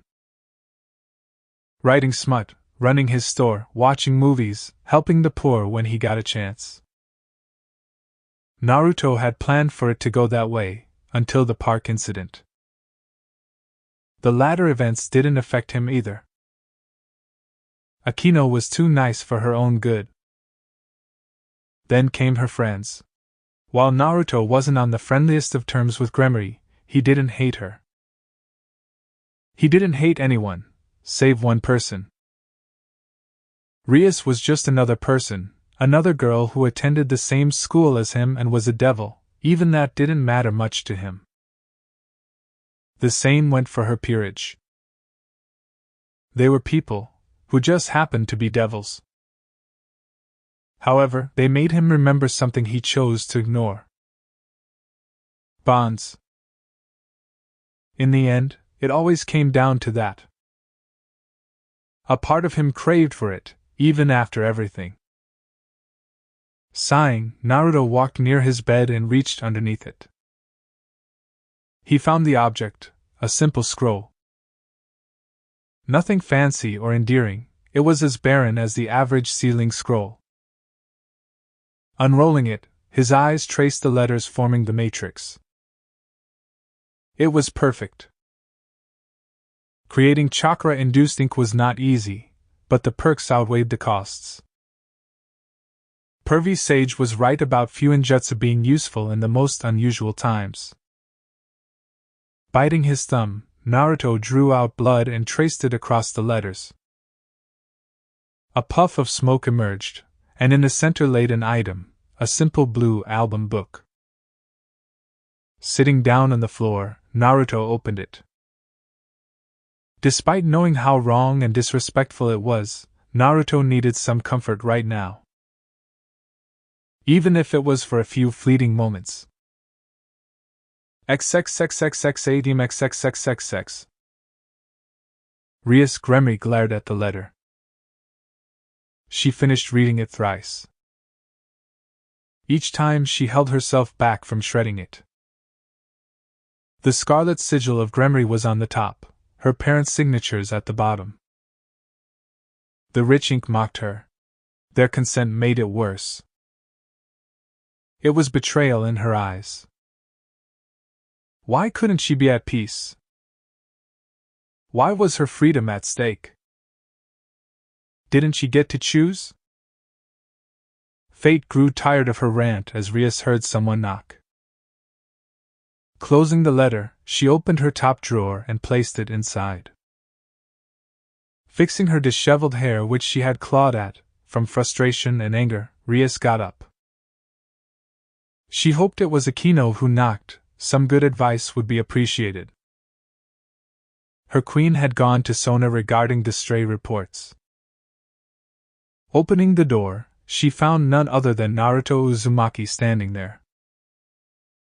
Uncaring as ever. He looked at her with indifference and boredom. Gremory, he greeted. She furrowed her eyebrows. Uzumaki-san. Rias welcomed him inside. His mere presence was simply unwelcome at the moment. She didn't hate him, she didn't think she did. Rias was at odds with the anomaly. He was strong and talented at manipulation from what she guessed. The heiress figured he must have had a sacred gear that, somehow, hid his presence and the aura of his magic. It could explain why. You're staring at me, Naruto said, and Rias blinked. Slowly, she realized she had been staring at him during her analysis. Her face turned a bit red. Recovering, she replied. Sorry about that, I was thinking about something else. You're not planning to have me killed, are you? Rias took it all back. She knew exactly how she felt about Naruto Uzumaki. He was a jerk. An asshole who kept bringing up that one terrible thing she did in her life. Rias was human too, well, a devil but a civil one. Desperate times call for desperate measures, and anybody else in her place would have done the same. Uzumaki-san, Rias began, frowning. I would appreciate it if you were a bit less antagonizing towards me. You would, wouldn't you? Rias bit back the desire to destroy him. But she couldn't. Akino liked him, and she wasn't sure if she could. Rias had enough experience and certified knowledge to know what love was. "If you're here for just that, then you can leave," Rias said, her usual tone replaced with a cold one. Instead of expecting him to walk away, Naruto sighed. "Fine, I'm sorry." "Excuse me?" she muttered, not believing what she heard. "What? Did you just apologize to me?" "Yes." "Are you feeling okay, Uzumaki-san?" Rias' eyes widened when she saw his lips twitch upwards for a moment. "I'm fine." "I see." Rias wasn't sure what else she could say. But she had to start with something. "So, why exactly are you here, Uzumaki-san?" "I came to meet Akino." Rias heard him refer to her queen by her first name. It seemed Akino made some progress. "What for?" she asked. Rias was overprotective at times. She would gladly give up her life if it meant the safety of her peerage and family members. Granted, Issei's case was questionable, but had she seen he was dying for no reason in her territory, no less she would have resurrected him. Sacred gear user or not. "Well," his voice broke Rias out of her thoughts. "Akino said she'd make lunch and she's a good cook." That was unarguably true, but them having lunch again was a surprise. "Well," Rias fumbled in her mind on what she should do. Staving off her fear and thinking with a calm mind, she began. "I suppose you can wait inside. Though it may take a while." "How long is a while?" Naruto asked her, his tone a bit somber. 15 minutes, give or take." Rias opened the door, motioning for the blonde to enter. "You can wait here." The crimson-haired girl nearly frowned when he didn't mutter a cordial thank you to her, and stepped into her base of operations. It may have sounded weird, but she did call the ORC room that. Blamed the Universal Century Timeline for making her bring up this name. The blonde walked, and again, she noticed how he made no noise. It was so cool in her mind, yet it made her feel fearful at the same time. The blonde was aloof, but not careless. He didn't put up a guard, yet wasn't unprepared. Naruto probably had a kunai on him. Maybe Rias could find out where he obtained such an item. It wasn't like Naruto was a ninja or something. Rias sat down and poured herself a cup of tea. The aroma was excellent. Before she took a sip, a thought crossed her mind. She couldn't forget common courtesy. "Would you like some tea, Uzumaki-san?" Rias asked as she sat on the single couch. The blonde looked at her and shook his head. "No. That was expected. Thank you. This wasn't." "Are you sure you're okay, Uzumaki-san?" she asked, genuinely worried if the misanthropist was under a spell or a curse. Naruto sighing and rubbing his temples didn't seem like a good sign. "Yes." Naruto looked at her, his eyes boring into her own cyan orbs. "I'm completely fine."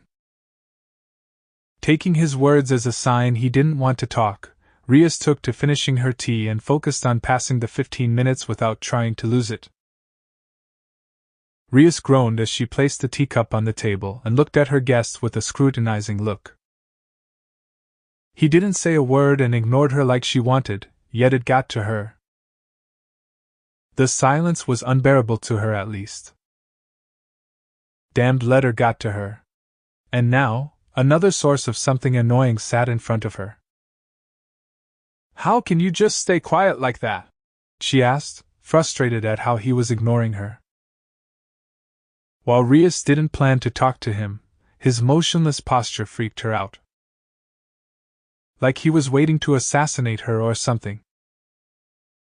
Why couldn't he be normal? By not talking, Naruto replied. He wasn't even looking at her.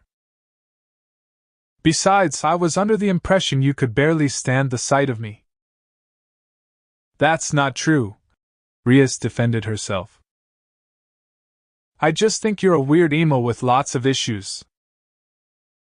This time he did look at her as he blinked. Innocently, might she add. Naruto looked at her. Letting out a huh, he scratched his chin.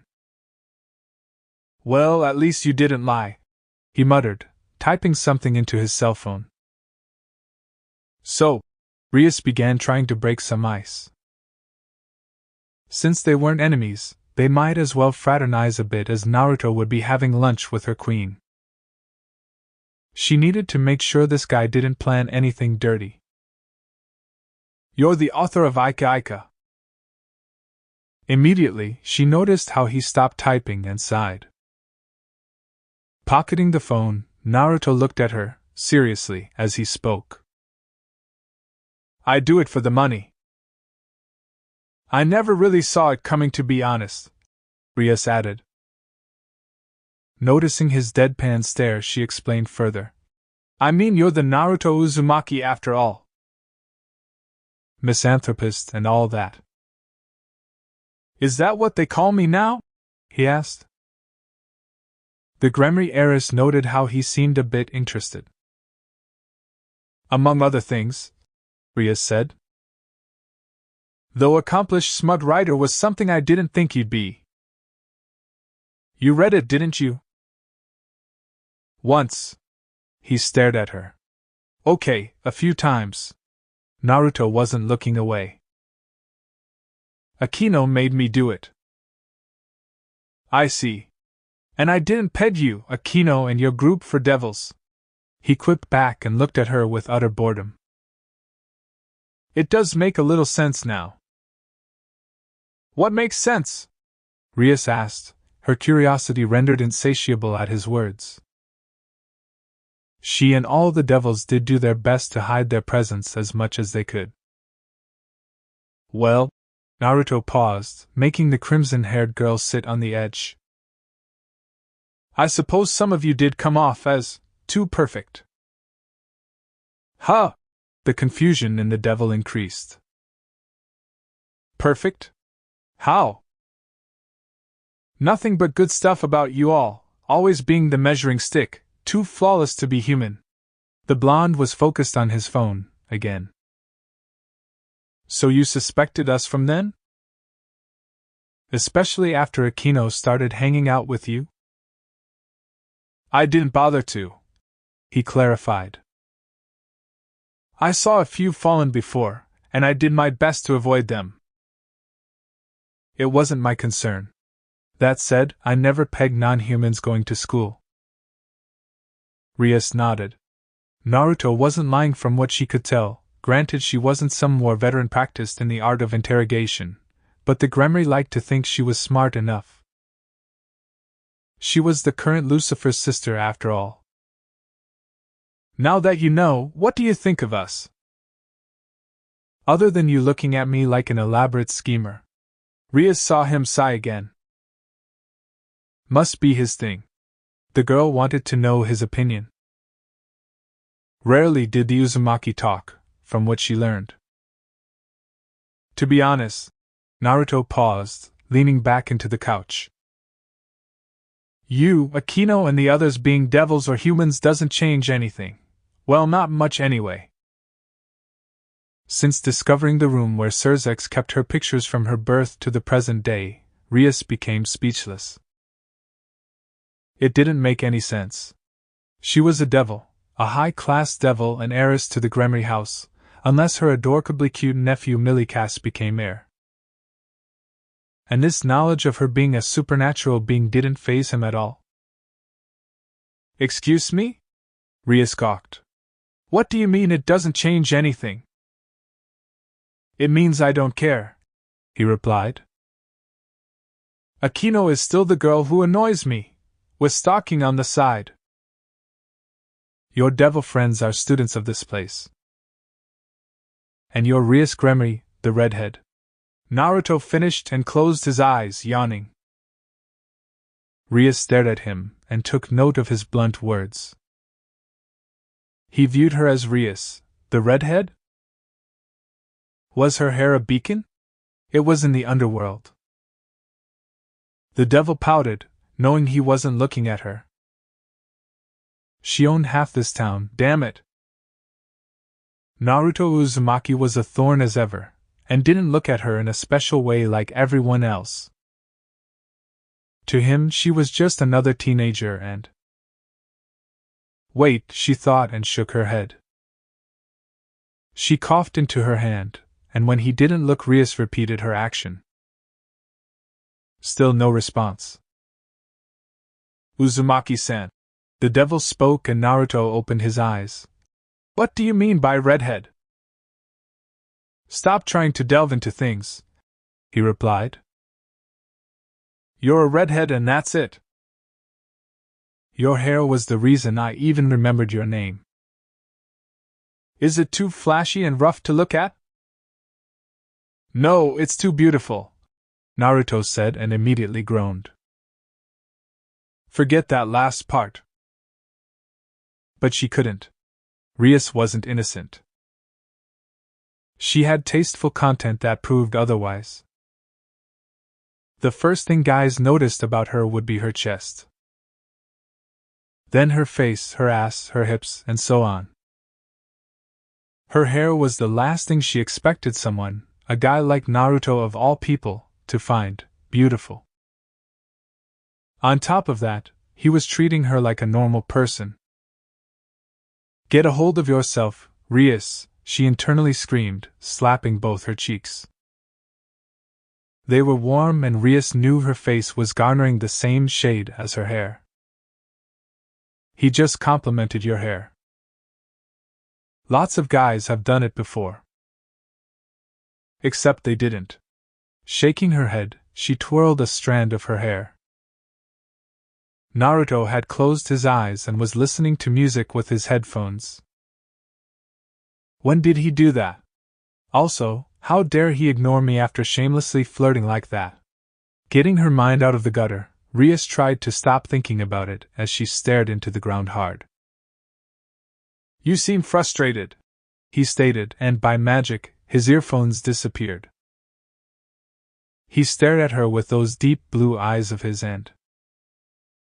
Lucifer, damn it! Rias thought, cheeks still red. She noted how he would look better if he wasn't so gloomy. His hair was wild and he seemed athletic. I had some problems with paperwork. She saw how his eyes looked at the clock. She began, albeit hesitantly. Uzumaki-san, if you don't mind me asking. What were you doing in the park that night? How is that relevant to anything? I wasn't following you or something. No! That's not what I meant, Rias said loudly. Embarrassed, she laughed, trying to derail her former action. I mean, were you there by random coincidence or... I was taking a walk. At night? I like to take walks, and it's nice at night. People aren't around, so you get to see a rare view, he said, and Rias looked dumbfounded. I never thought you'd be that sort of a person, Rias said as the blonde looked at her with a raised eyebrow. I mean, I've heard your rep. I've heard many things about devils, none of them included anything about teenage girls having fascination for mecha. How do you know that? She asked. Did he stalk her? Instead, Naruto raised his hand and pointed at the small EVA unit model sitting on her desk. Sorry about that. The door to the room opened and Akino walked in. Her queen seemed a bit dull, and Rias assumed more strays appeared. However, A smile formed on Akino's face when her queen noticed Naruto. Genuine happiness. It was so real, Rias wondered if Akino ever looked at her like that. Gracefully, the sadist moved towards the couch and looked at the blonde. Naruto-kun, I looked for you at the roof and our classroom. You weren't there. Oh, Rias thought. It seemed that Akino was searching for him. That explains the down look. I thought you'd be here, Naruto said. Ah, her queen's seductive voice reached her ears. You came all the way here, just for me? Rias had to stifle a giggle as she watched Naruto's eyebrow twitch in annoyance. The blonde rose and headed towards the door. I hope the lunch is worth it. Right, Bucho, Akino said, almost trembling with excitement as she handed her king a dossier. This is what Kaicho compiled for you. So all the reports are in it? Yup, Akino chirped, and Rias, understanding her friend's excitement, nodded.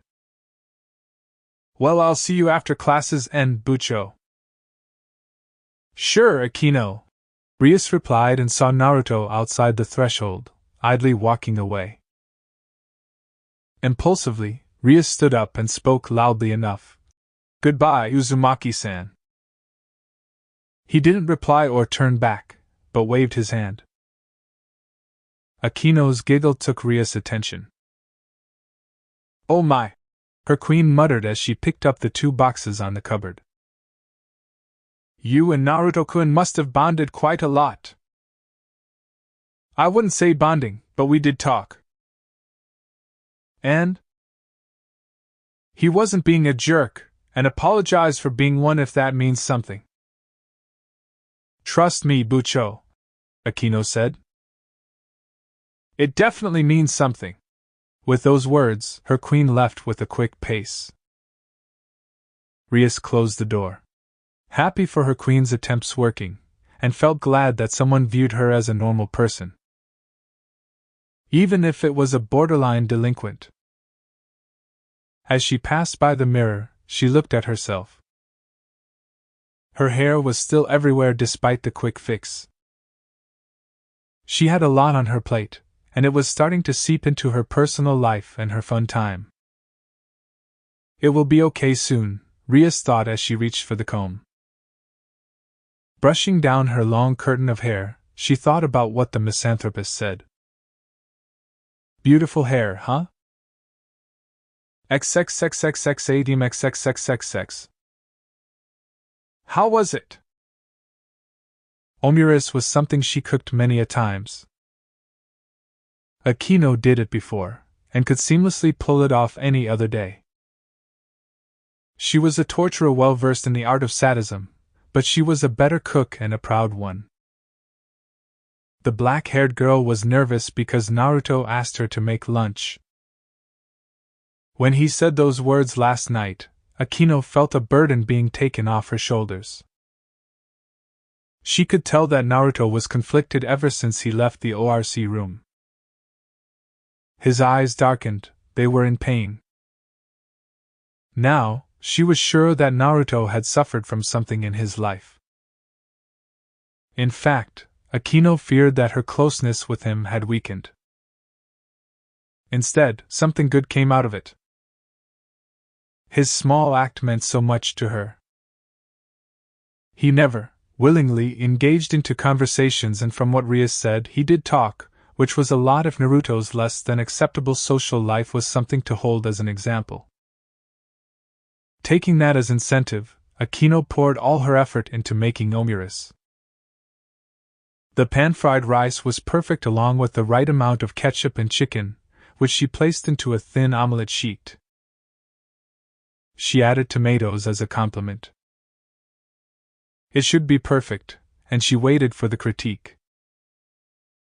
Ever since he started eating, he hadn't said a word. He finished it rather quickly too, and Naruto used a handkerchief to wipe his mouth. Drinking some water from the bottle he carried, the blonde let out a content sigh. It was good. Akino felt glad, but expected a bit more. All the adrenaline lost, Akino's smile had all but vanished. Thank you?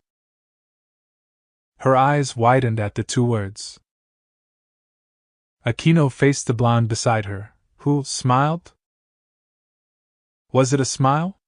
She didn't know.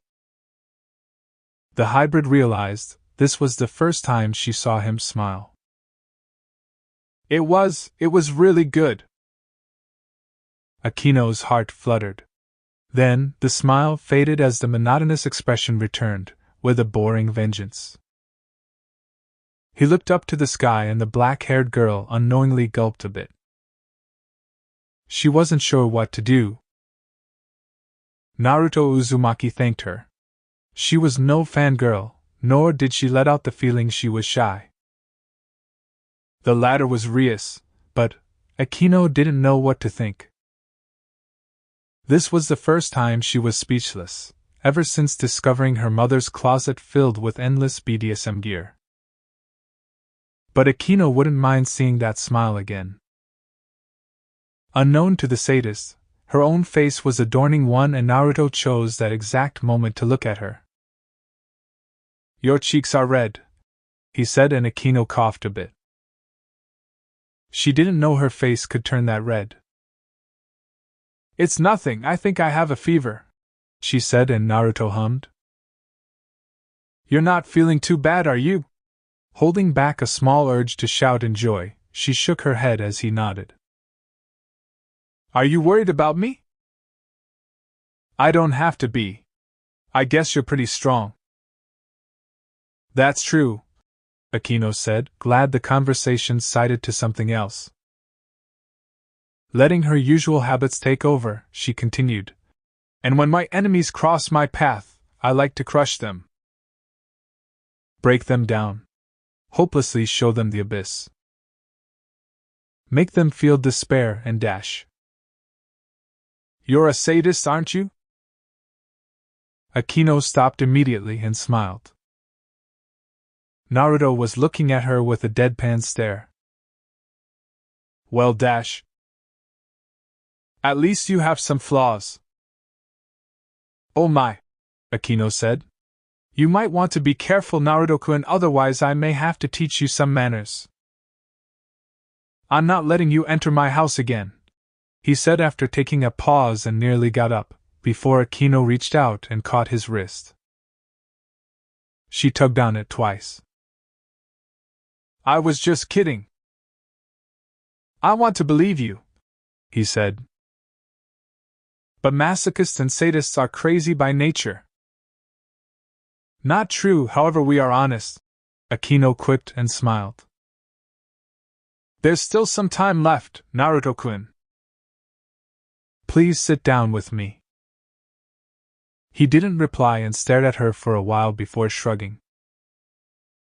Sitting down beside her once more, Naruto rested his cheek against his palm. Can I ask you something, Naruto-kun?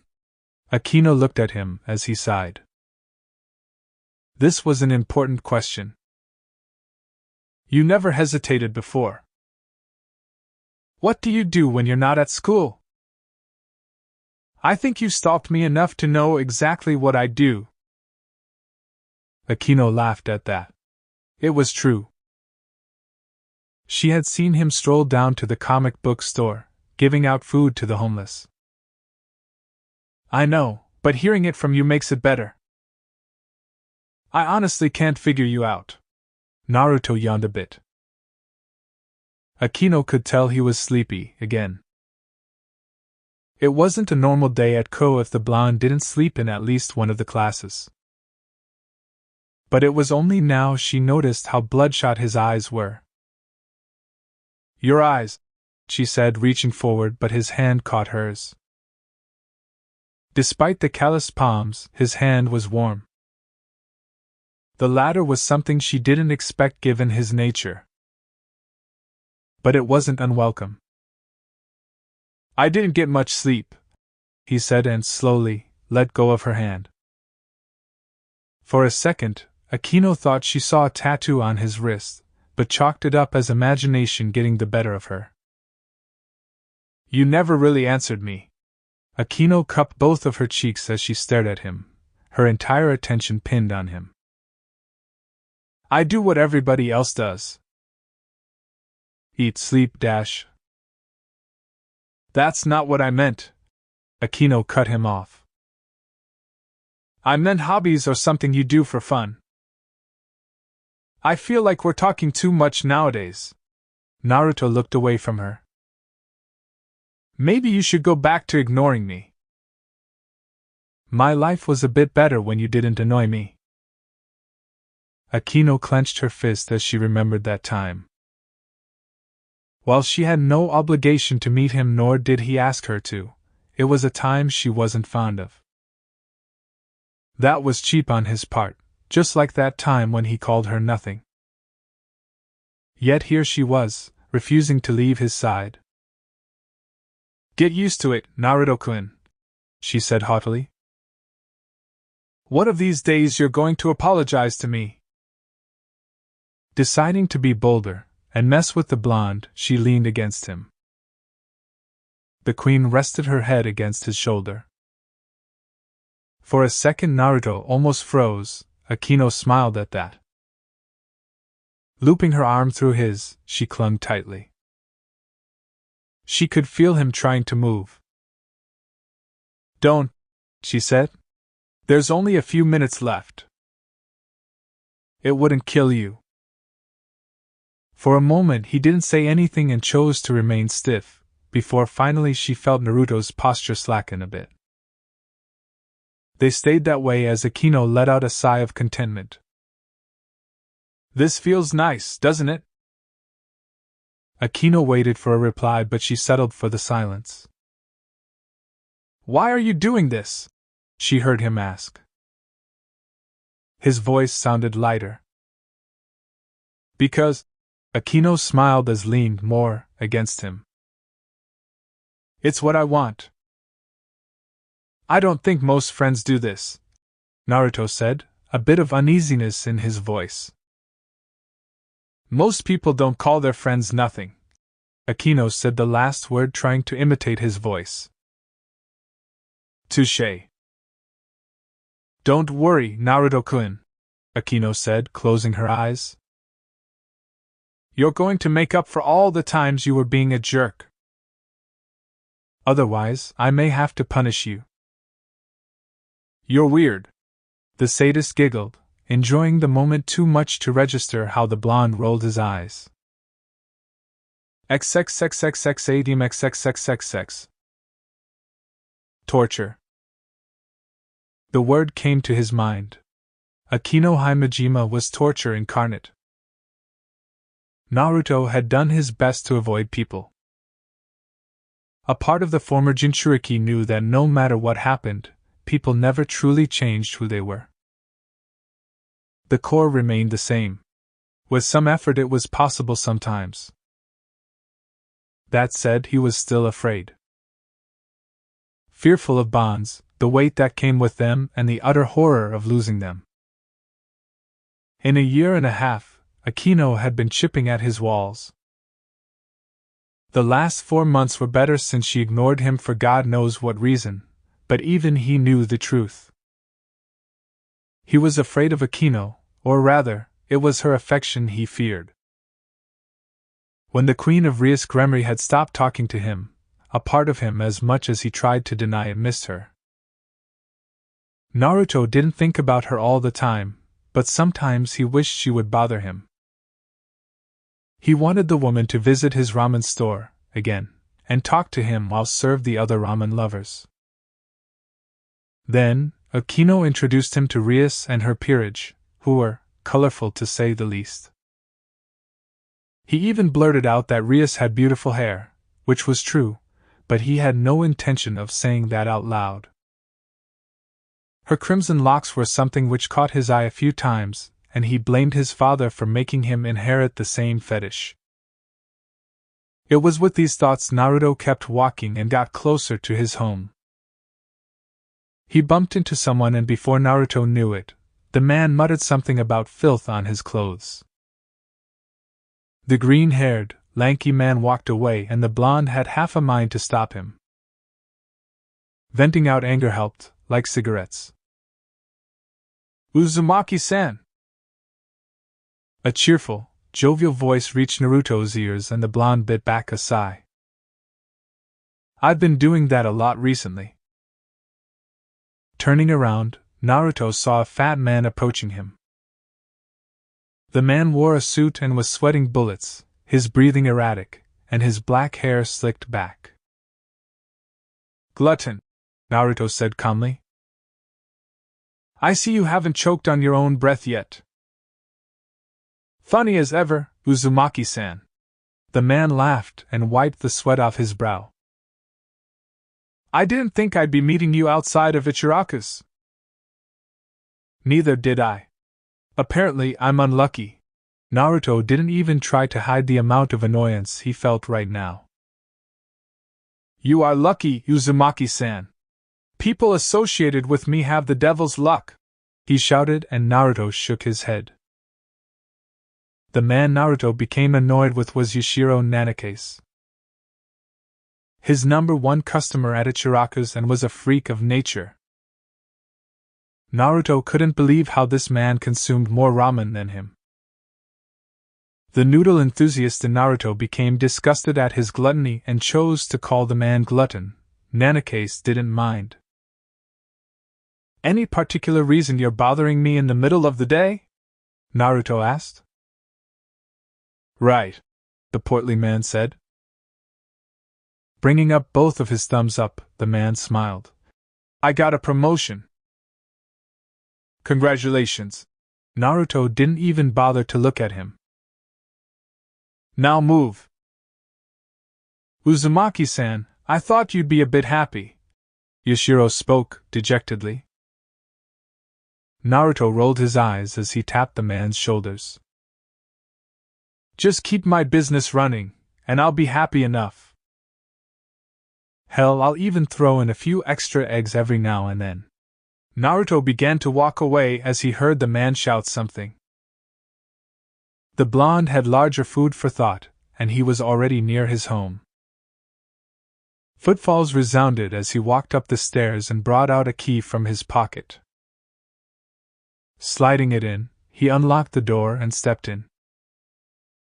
"I'm home," Naruto said as he closed the door and locked it. The blonde began to take off his shoes, today's events still fresh on his mind and his 2 unusual meetings. Then a voice reached his ears. "Welcome home, Naruto." XXXXXADMXXXXX. "Rainer, I don't understand why we're just staying low." The fallen angel scowled at the tone. Donasek always had been rowdy. His lust for battle matched only by his anger. Currently the fedora-wearing fallen was gritting his teeth. "I told you before," Rainer said. "We don't attack Gremory or Citri. Doing that will bring in too much heat." "You were attacked, Rainer," Calawarner, a blue-haired fallen spoke.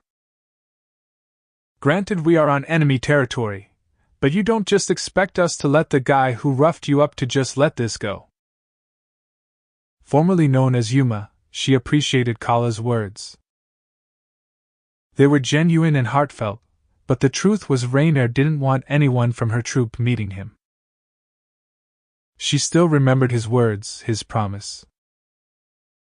His oath of destruction should she cross him. "I know," Rainer said. She looked at them, her amethyst eyes boring into them all.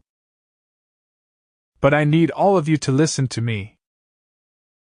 You're no match for him, for the man who beat me. I've never even seen him around the devils. On top of that, he's strong. Too strong. Maybe he just caught you off guard, Ray," Middle reasoned. The short, sadistic blonde of Rainer's group said with a disturbing smile. "When I find him, I'll pay him back tenfold." Rainier looked at the three. Donasek, Calawarner, Middlet. Her friends. Her closest friends, and despite the rumors of fallen angels being bloodthirsty demons as they learned since they were young, Rainier couldn't help but adore most of her siblings. Even now, the female fallen was sure that if Gabriel appeared she wouldn't be able to fight the seraph. Not because of the difference in strength, but rather because Rainier truly loved Gabriel like a sister. The same went for Metatron and his habits. Michael, Uriel and Raphael, however, Rainier didn't know what to think about them, but each time they crossed her mind anger rose in her. Surely the Archangel could have been more lenient. Show mercy and take her back into the rankings of heaven. Or Yahweh for that matter, despite never meeting her father, she assumed he cared about her. Was her father too busy to hear her pleas, or did he despise her? She wondered for a long time, wondering if all his promises were empty lies. Those thoughts made her join the Gregory. Azazel accepted them, preaching about peace but never doing anything to achieve it. Ultimately, he didn't give much of a damn and let them reign free. Somewhere along the way Rainier became a cruel individual who enjoyed the misery of others. Humans were, are, and will always be beneath her no matter what. Then Lord Kokabeel arrived. The cadre class fallen broke off from the Gregory and formed his own group, Legion. Kokabeel promised her power, victory, and her dream. Rainier, for all the things she'd done, wanted to go back home. She had learned her lessons, and was willing to do anything to get back there. Sacrificing her comrades, however, was not something she would resort to. Look, Rainier began, still a bit injured from her fight. I know all of you care about me, and you want to get back at the guy. Let me assure you don't. But Rainier dash. Trust me, Rainier pleaded. If you see a man with blue eyes, blonde hair, and strange markings on his cheeks, run. Don't think twice. Fine, Donasek said with reluctance. But only until the maiden arrives. After that, it's open season. The man walked out with anger emphasized on each of his footfalls. Please go and keep him under control. Fine, but you owe me, Calawarner said, looking at Rainier, who groaned. Donnie's pissed. Do you think he'll eat a whole store out today? Middlet said as she followed the blue-haired female. Alone, Rainier stood in the abandoned church. Unlike other houses of God, this wasn't even moved properly and resembled a poor man's home, one not worthy of a second glance. Old Bibles covered with cobwebs and dust, the glass paintings of the Son of God now rotten with dirt and negligence, holy water now stale and worthless. She looked up at the empty cross, glaring at it as she lied down on the altar. God. The Creator, the Lord in heaven, her Father. To Rainier, God was the greatest coward in her eyes. He wasn't even there when she fell, instead hiding somewhere while her brother did the dirty deed. Meanwhile, he was busy showering humans with gifts, blessings, and mercy. Rainier remembered praying after falling, begging for redemption, crying out apologies. Even after she joined the Gregory, a small part of her dared to hope that her prayers reached his ears. They didn't. Instead, she saw how sacred gears manifested in humans by the will of God Himself. How they shamelessly used the Lord's creations for their own selfish desires as someone worthier than them went unnoticed. God blessed them while ignoring her. The Lord works in mysterious ways, my ass. Rainier thought, her mind lingering on a certain artifact. She would report back to Lord Kokabeel about it after she got her bit done. Rainier was cruel, but not without her sense of right and wrong. The fallen had no intentions to remain in any more debt. Their unknown associate was sending backup to some rogue exorcist. Lying on the altar, Rainier stared at the chapel's entrance. Slowly, a cruel thought formed in her mind. "Are you watching, Father?" Rainier thought, a vicious smile on her face, born out of hate and frustration. She hugged herself tightly, making her body lusciously sprawl around. "I hope you are." Vindicatively, the fallen's hand came up to rub one of her breasts as the heat inside her increased. It may not mean much, but if this pissed them off, it was worth it. Not to mention, Rainier had to vent out her urges by herself. Her fellow fallen were afraid of her wrath, and she would never, ever let a human touch her that way. She slowly slid off her small article, rubbing her slit, making it warmer. Rainier imagined what it was like to have her temptation grow beyond control, as some male being with a phallus ruined her on the altar, shaming everything that was pure about this sanctity. Much to her own surprise, a man's image did conjure in her mind. Hair so bright and golden, it reminded her of the angels in heaven.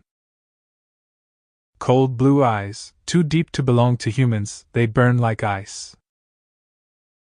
The chill in his voice, making her shiver and fear his power, it was something that attracted her since her fall. She moaned and panted as she pictured him. The dirty human bastard who threw her around reminded her of what true strength was. It was shameful, yet she kept on going. Pinching her nipple, the heat increased as the fingers slid in and out. Rainier would make him pay one day, make him apologize, and... Oh, Rainier moaned as she felt the heat increase, the inner walls tightening. Her cries of pleasure filled the cathedral, corrupting it with her cries of debauchery as she prayed that God was watching her do this. For a shinobi, to show emotions meant exposing his weaknesses. He'd heard those words since he was a child, when he should have been playing with toys and not a kunai. From Irika to Kakashi to Jiraiya, all of them always told him to keep his emotions in check. To not let it get the better of him. Every time he failed in grand style. It was so pathetic it was funny in a cruel way. But Naruto chalked it off as just another one of his traits. He was never a true shinobi in a sense. He shouted at the top of his voice, spouted his ideals boldly, wore bright, blinding orange, and even refused to kill unless necessary. With those quirks of his, Naruto went from being the hopeless case of his class to the man who was worshipped as the hero of the hidden leaf. His emotions invoked his decisions and he never once regretted them, with the sole exception of this. Placing the blue book on the scroll, he performed a set of hand seals. Lines of kanji emerged from the blank scroll to imprison the book, dragging it downwards into the infinite emptiness of the scroll. It was gone. Naruto sighed as he sat on the floor and lighted another cigarette. He needed this one. Putting away that particular book was never easy. It was so hard to reseal. Each time he opened it, a false sense of comfort emerged. Basking him in warmth, the book's contents soothed his mind. Yet he could still feel the shame in all this. Naruto ultimately developed a love-hate relationship with it, and each time he used it his respect for himself diminished greatly. He was, without a doubt, scum. Finishing his cigarette, he drove it against the ashtray as the flame snuffed out.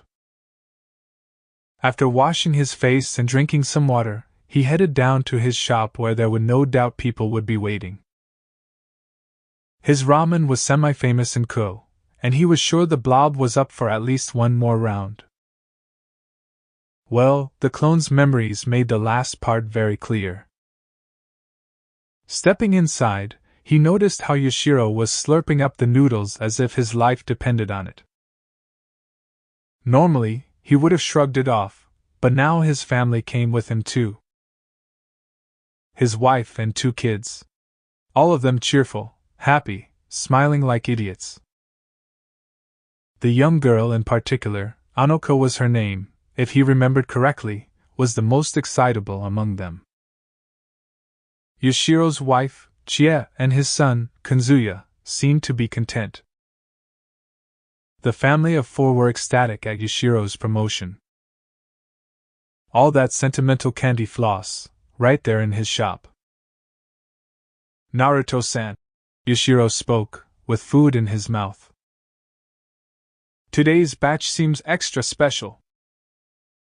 Maybe you're just finding it tastier than usual. Naruto was putting on his apron and hat. God, it felt so weird putting that hat on. He wondered how professional chefs wore this heavy crown on their heads.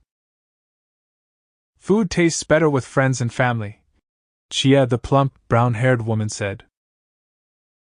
Must be what's making Yashiro hungrier than usual. Naruto stopped and stared at the family for a few seconds. He eats 20 bowls here. Every single day. Well, Kanzuya, the young teenager, spoke. Naruto could tell the boy was slightly nervous and embarrassed. Dad does love your ramen. We all do, it's really good. It's nothing special, Naruto said. He began to cut some vegetables while putting on a mask to cover his lower face. He didn't want Anoka to ask questions about his birthmarks. Ano, Naruto rolled his eyes as the young girl spoke up. She even raised her hand cutely. So ramen isn't special to you, Naruto-san? It was raining heavily. Gray giant clouds loomed over the village, the sun shining behind them. His apartment was far and there would probably be some idiots looking for him. His stomach grumbled as he walked, his feet stained with mud and raindrops hammering at his body. The smell of spices entered his nostrils, enchanting and alluring and seductive. It guided him to a small, wooden shop. He peeked inside, fear telling him not to leer too much lest the shopkeeper would yell at him and shoo him away. Yet the temptation was far too great to ignore. Braving himself, the blue-eyed child peered to see just what caused such an aroma, and instantly he fell afraid. The man, with the strange hat and closed eyes, saw him and the blonde braced for curses. Instead, he was called in and told to sit down. A girl, older than him, brought him a towel. She told him to dry himself, gave him a smile too. They were strange people. Kind people. Why were they this kind to him? Nobody except the old man was. Then the aroma increased, as the man returned. A large bowl in his hand, steam come off at as he placed in front of him, and the child stared at it. Noodles, bathed in a broth with eggs and strangely shaped pastes of meat or fish, he didn't know. The small spiral on it caught his attention the most. What is this? Food of the gods, kiddo, the man said. His tone was gentle. But you can call it ramen. It's just food, Naruto said. His tight grip around the knife slackened a bit as he went back to chopping them off. He tried not to scowl. He didn't want his customers running away and taking away that extra bit of cash. Naruto-san, Yashiro spoke up, already finished with his bowl. If you don't mind me asking, what do you plan to do after high school? Naruto stopped and thought for a moment. He decided to give a truthful answer. I don't know. I only joined because those cops wouldn't leave me alone and I got a scholarship, for some reason. You study at Ko, right, Naruto-san? Kanzuya asked him. Judging by his colored cheeks, the blonde already knew what he was going to ask. Yes. Naruto then poured them into the bowl. The fragrance was intoxicating. Is it true that, you know? I understand you're growing up. Naruto cut him off, his eyes not moving away from the food he cooked. But seriously, kids your age should think about other things than beating your meat. What meat is he talking about, mommy? He heard the innocent Anoka ask. Naruto sighed. He forgot the kid was there. It's something you shouldn't be hearing about. Naruto saw the mother, frantically, trying to divert her daughter's attention elsewhere. But I want to beat that meat too. And with those words Naruto groaned. Innocence be damned, those were words no one should ever say out loud. That's adult talk, kid. You shouldn't say it. But dash. If you do, the blonde spoke again as he prepared 4 bowls. One of them was far too large, and near the other end one was too small. I'll make sure you never eat ramen from here again. Ever. Even home delivery. The words seemed to take effect as the girls seemed horrified, a reaction her father shared. Ignoring their touching moments, Naruto went to the other customers. They were rather enjoying the whole drama and left him larger tips. He was a chef, not a comedian, for their amusement, but he didn't mind the extra money. Even though he had a good amount of it. Maybe he was becoming addicted to it. It didn't take much time for the family of 4 to finish their meal. Yashiro once more proved he was worthy of the name glutton, and they left. Naruto sighed, appreciating the silence. His past few days had been hectic. Akino talking to him every day, his awkward conversations with Rias, the occasional meetings with her peerage members, and last but not least, Issei bothering him about the next release. He had half a mind to make his tongue go numb. He had Senbon needles to do just the trick. Still, it was almost overbearing for him. Akino he could handle, he was used to her trying to invade his personal life, a part of him welcomed it. Rias he didn't know how to feel about the Gremory girl. At first she seemed like a devil, rotten to the core with her sins. If their talks were anything to go by, she seemed more human than he thought, with her fair share of flaws. The others were like tight-knit group friends. Maybe he needed to go on a trip again. Relax his mind a bit, he hadn't been to the countryside in a long time. Hearing the door open, he looked at the man who entered. He was wearing a suit and fedora. He had a stoic expression on his face and unique eyes. Eyes he had seen before, it belonged to someone who he thoroughly thrashed more than a week ago. Another one. Welcome to Ichiraku's, Naruto said, keeping his voice steady. What will you have, sir? I've never tried ramen. The man's voice was gruff. Is it any good? You can try the miso, the blonde said, and the man nodded. Naruto went back to preparing a bowl for him as he kept his senses up. So far, no one else was around and the fallen seemed calm. More minutes passed and the man was starting to get impatient. Probably from hunger. How long will it take? Just a moment, Naruto said as he was putting the finishing touches on the dish. Maybe he's here by coincidence. I didn't know fallen need to eat. The man took the chopsticks and dove into his bowl. His stern features seemed to soften with every mouthful. Naruto was surprised when he finished quite quickly. Taking out some notes, the man placed it on the countertop. Not bad. The man got up and was heading out of the door.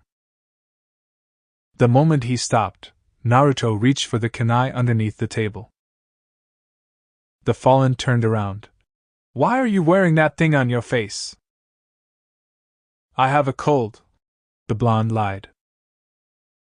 He saw the fallen stare at him for some time before leaving, and Naruto began to rub his forehead. In hindsight, it was better he restricted the seals to just his apartment, and not the store. Otherwise, the man would have received a nasty jolt, more than enough to peel his skin off. Naruto sighed at the near encounter he had. If his shop did become a battleground, he would have gone to war with the fallen angels. It was important to him, and he sat down, shaking his head at the current changes in his life. I miss the boring old days. XXXXXADMXXXXX. Akino finished cleaning her house and wiped the tiny bit of sweat on her brow. Smiling contentedly at a job well done, she walked to pour herself a glass of juice and drank it. It tasted better after a hard day's work. Deciding to get out, the queen of Rias Gremory changed into more suitable clothes. Content with her black shirts and jeans, she tied up her hair with the orange ribbon and headed out. Her destination, Rias' house. Naturally, she could have simply teleported, but sometimes she liked enjoying the little things. Taking a walk after the sun was swallowed by the rising darkness was one of them. Ko was amazing during the day, but a true, shining beauty at night. Akino enjoyed how the soft breeze rubbed against her. It was comforting. Spring was always wonderful in Ko. There was a surreal feel to it. It was almost as if, dare she say it, God blessed this town with the gift of the new bloom. She also had a few plans this time around. Namely, the Ko Spring Festival that was held near the end of the season. She always went with Rias, Kaneko, and Kiba. This time, she wanted to go with someone else. Moving her thoughts away from her person of interest, Akino soon found herself in the park. A rather infamous spot if she was to be honest about it. While the general public viewed it as a relaxation spot, the Himejima knew better. Issei wasn't the first to die in this park. That credit belonged to the previous owner of Ko. Rias and her peerage still don't know the full story of what happened, but it was morbid enough to make even the current Lucifer turn serious. The Park of Death was the unofficial nickname she had for this place, and as Akino strafed at her own pace she came upon an interesting sight. There on the bench sat a man, alone. She could see his back clearly as he sat on the top rail, his posture completely relaxed, and smoke emerged from near his mouth. That was something she didn't know. Stealthily moving forward, she tried to sneak up on him. Akino didn't make a single noise and was about to put her hands over his eyes. Don't bother. With 2 words he took away her goal, and Akino pouted. She frowned at the chance lost, and walked around the bench to face him. He had that near blank expression again, only she could see hints of boredom in it. Were you stalking me again? That's the first thing you're asking me, Naruto-kun? She said with a mock-hurt expression. Yes, Naruto said as she watched him take another puff. I didn't know you smoked, Akino said, waving the exhaled smoke away from her. Sometimes. The blonde then crushed the small remnant of the cindery stick in his bare hands. He then got down and threw it in the bin beside the bench. Akino noticed his hand and spoke. Do you want me to heal that? She asked, leaning a bit forward as he shook his head. There's no need to, Naruto said, and sat down. He seemed so relaxed, more than she'd ever seen him before. You're staring at me again. Sorry, she said and smiled, taking the seat beside him. Akino moved a bit towards him as the two stared at the starry sky. The moon was full tonight, and looked utterly beautiful.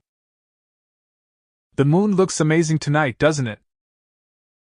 Sure. Akino was a bit surprised at the harsh tone he spoke with. It was almost as bad as that day, when she visited him at his house. Though, his facial features didn't change much considering the way he said it. Is something wrong, Naruto-kun? She watched him sigh. He was looking at the moon now. Akino could see it clearly now. The loathing in his eyes. I hate the moon. Everything about it irks me, he said and looked, almost, wistful. She wanted to ask what made him hate the lunar sphere so much, but stopped herself. Akino knew he wouldn't answer, not at the moment anyway. He talked more now, albeit she still didn't know too much about him, just as he never asked her any personal questions. It was strange, how she spent her time with someone who barely peered into her privacy, and yet, she was comfortable with it. Akino had a weird friend, and she'd ask him everything later. Right now, she needed to thaw that ice he liked to surround himself with. Gently, she placed her hand over his. She felt him slightly twitch but caressed it slowly. Soon enough, he relaxed a bit again, and she simply kept it like that. A small idea began to grow in her mind. Naruto-kun, she said, and the blonde looked at her, but didn't meet her eyes. Are you free right now? Why?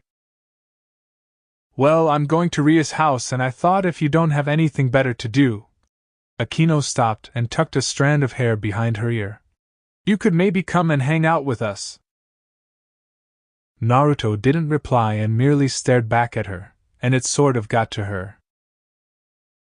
His undivided attention, solely on her, as he ignored the world. It got to her every time he did that. He then closed his eyes, and Akino hoped he would say yes. All right. Of course he refused and... What? She said, almost slipping off the bench. I said all right, he said and stood up. I don't have anything to do right now, and honestly I'm bored. Getting up with newfound vigor, Akino stood beside him as he motioned for her to lead the way. I still can't believe you agreed to go. Don't get used to it. But I already have. Maybe I'll just disappear, she heard him say, and she stopped for a moment, before she picked up the pace. Akino didn't like that picture at all. Naruto was, at this point, a constant in her life. For him to not be there. Out of curiosity, Naruto spoke, what were you going to do at her house tonight anyway? Era, she said, trying to forget his previous words. Interested, are we? I'm going to a devil's house, he clarified. Excuse me for having questions. Well, normally we talk about a lot of things, followed by a marathon of anime, Akino said, as she looped her arm through his. What are you doing? He asked. What do you mean? Akino asked. She liked how he seemed a bit flustered. Well, not flustered, but she enjoyed the look on his face. This. It's nothing I haven't done before, Akino said. Besides, it's been a few days since we started having lunch. You don't complain when I lean my head against you. That's because no one can see us there, Naruto pointed out. Did he grumble something? Well, I don't care, the Queen of Rias said. Pulling him closer, she had to admire how he didn't react to his arm being essentially squished against her breasts. People can think what they want. I rather enjoy spending time with you. I'm sorry. Akino stopped walking and looked at Naruto. Disbelief working in her mind as she looked at the blonde. Perhaps she misheard him. What? I'm sorry. She couldn't believe it. Naruto was apologizing to her.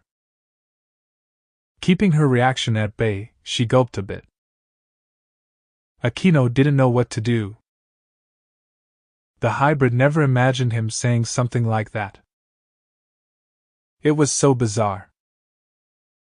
What for? She asked. Everything, Naruto replied, looking at the road ahead of him. I was kind of a... No, I was a dick. Still am. Despite everything you did for me, I treated you like crap. What's wrong, Naruto-kun? Akino asked, slightly paranoid at his behavior. Are you feeling sick? Did somebody cast a spell on you? Naruto instead only stared at her, and the queen felt a bit uneasy at his forming frown. Are you saying I'm not capable of apologizing? It's just... Akino tried to find the right word. You've never, you know. Maybe I should go home, he said. Clearly you're not in the right mind and dash. Wait. Akino cut him off and breathed in. She took a moment to compose herself. What happened? I don't mind you apologizing, which you should have done a year ago, but why now? I guess. Naruto paused. Somebody pointed out that I should treat you better. Akino's heart skipped a beat as blood rushed to her cheeks. She felt a warmth spreading in her, and her breathing became a bit shallow for a moment. So, that means you finally see me as a friend? He didn't say anything, but the slight nod he gave meant the world to her. Akino felt her eyes watering slightly, but pushed them back. She couldn't afford to look weak, not in front of him anyway. Thank you, was all Akino said as they resumed their pace. Akino hadn't felt this satisfied in a long time as she kept glancing at Naruto, and noticed how he rolled his eyes. Would you stop staring? I'll think about it. After a few more moments, Naruto finally spoke up. What am I supposed to do there? Akino laughed. We'll figure something out. XXXXXADMXXXXX. Rias' cheeks turned as red as her hair out of shame and embarrassment. Her pride had been utterly crushed, pounded into dust, scattered into wind. She stared at the man with rage in her eyes, while he ignored her glare. Akino was laughing at the side, and that made it all the more worse. How? She heard the blonde sigh. Your movements are predictable. My movements are precise, concise, and... She failed to think of a fancy word. They're used by league champions. Rias didn't care if she was being loud. This was embarrassing. When Akino showed up with Naruto at her doorstep, naturally, Rias was worried. She might not have been as paranoid as before, but there were still things about him she didn't know. Trying to keep her friend happy, Rias went about normally. Well, as normal as she could be while trying to ignore the silence the blonde screamed. It was so weird, to just sit there and talk so less. Not to mention this was her house, at the very least he should be gracious towards the host. But no, Naruto Uzumaki just had to be his usual, annoying self. She tried to ignore how he made her feel like a silly, teenage girl instead of a clan heiress with his occasional sarcastic quips. Then she decided to indulge him in a game. Not just any game, it was something Rias had mastered pat down. Mortal Kombat 10 was her playground and she, uncharacteristically, told him he would get wrecked. While it seemed childish, but it would be subtle payback for that day. Rias grinned, promising him fatality. How she regretted those words now. All her picks, from Ermac to Scorpion to Raiden, were beaten down by Naruto's only choice, Kenshin. She couldn't win a single match, even if the first one was about even between them. She followed everything by the books and still lost, to character who was fucking blind. Maybe, Naruto spoke after some time as he drank a bit of juice. Akino was enjoying this too much and Rias glared at her as well. Your movements are rigid, you also take a lot of time to think them out. This isn't chess. Rias huffed at his words. A well-worked-out plan always worked. It was how Sona had beaten her so many times in both chess and other activities. Contingencies upon contingencies, and the Citri heiress always came out on top. Having a plan helps, it makes you realize what moves your opponent will make with each step, the Gremory heiress said. You can predict what they will do. What will you do if they have no plan? What? Rias asked, confused by his words. Take our match for example, Naruto said, pointing at the screen. I didn't know I was going to play a game today, or even coming here. Yet I beat you. No, that would putting it gently. You never stood a chance. The crimson-haired girl looked away. The color crimson stained her cheeks as she crossed her arms over her bountiful chest. You don't have to say it like that. You're right, but I feel like saying it that way, the blonde said, and Akino joined in. Indeed, Bucho, you were spanked so hard. Akino, Rias said, a bit uneasy at her choice of words. You were punished. Akino dash. I bet you like getting your dash. Akino! Rias didn't want her finishing that sentence, and judging by the look on Naruto's face, he didn't want it either. Era, her queen said. Excuse me, Bucho? Watching Naruto-kun hand your ass to you made me excited. Feels like karma paying me back for all the times you beat me. I'll get you for that one later, Akino, Rias said and looked at Naruto. Consequences be damned, she was going rip him a new one or try to. And you, when were you so good at games? Shouldn't you be with the Yakuza or something? Naruto sighed and rubbed his forehead. I hate that rumor. How did it come up, Naruto-kun? I mean, you're always by yourself most of the time. Maybe it was the police. What? Rias asked, slightly curious at the law enforcement's mention. Did you get arrested or something? I opened up a Chiraku's when I was 12, and the cops came in for an inspection, Naruto said, leaning back into the couch. They said I have to go to school or close down the shop. Why? Akino asked, and Rias mentally nodded. Her queen's face was more ecstatic than usual. Did something happen between them? Even Naruto didn't seem that depressing. No legal guardians, go figure, he said casually. Rias winced a bit as Akino took the news a bit worse. Being an orphan wasn't easy. She may not have been one, but her peerage members were, and she understood their plight. Naruto was an orphan since day one from what she knew, or rather, guessed. I should leave, Naruto said, getting up.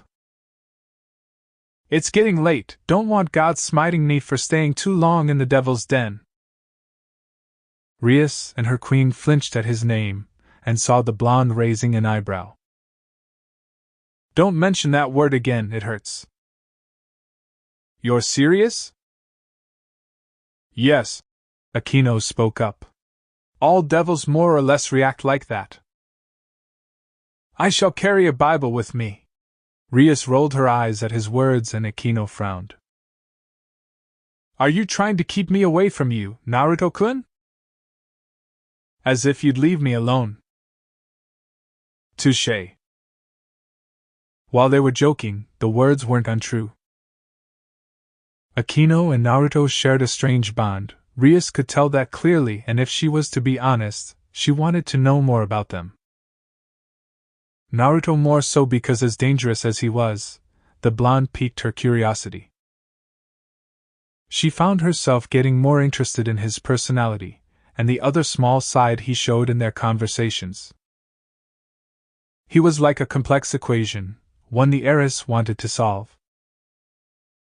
I'll go with you, Akino said as she got up as well. I thought you'd be staying over, Rias said, and Akino made a O expression with her mouth. It's all right, Naruto said. I sort of want to take a walk anyway. Are you sure? Akino asked, and Naruto nodded. Rias noticed how he was steadily becoming more social, especially in the last few days. I'll be going then. Thanks for the cake, the blonde said as they followed him to the door. I'll beat you next time, Rias said all of a sudden with determination in her eyes. Her pride demanded a rematch. Hell, it was a promise. Try not to focus so much on a plan, he said, not looking back at her. Anything can happen in a fight. Improvise more, then we'll talk, loser. He shut the door and left. Akino didn't bother to hide her laughter as the young king fumed. I'll go get started on dinner, Rias, her queen said. Please don't blow anything up. Rias retreated to her personal office and sat in the chair. Her anger threatened to flare out any second, but she doused those flames. He was right. Naruto had ruined all her plans, and this got her thinking about her peerage. What if her plan went wrong? What if she lost? With a heavy sigh, she wrote down his words. A stupid quote from Naruto Uzumaki, Rias said, writing the same exact thing down. She drummed her fingers over his name, wondering why he was the way he was. He seemed to be too different person at times. An idea entered her mind as she opened her small diary. Finding the name she was looking for, she dialed his number. Hearing a jovial, cheerful tone at the other end, she spoke. Hello, it's Rias Gremory. Yes, I'm fine. How are you, Nanake-san?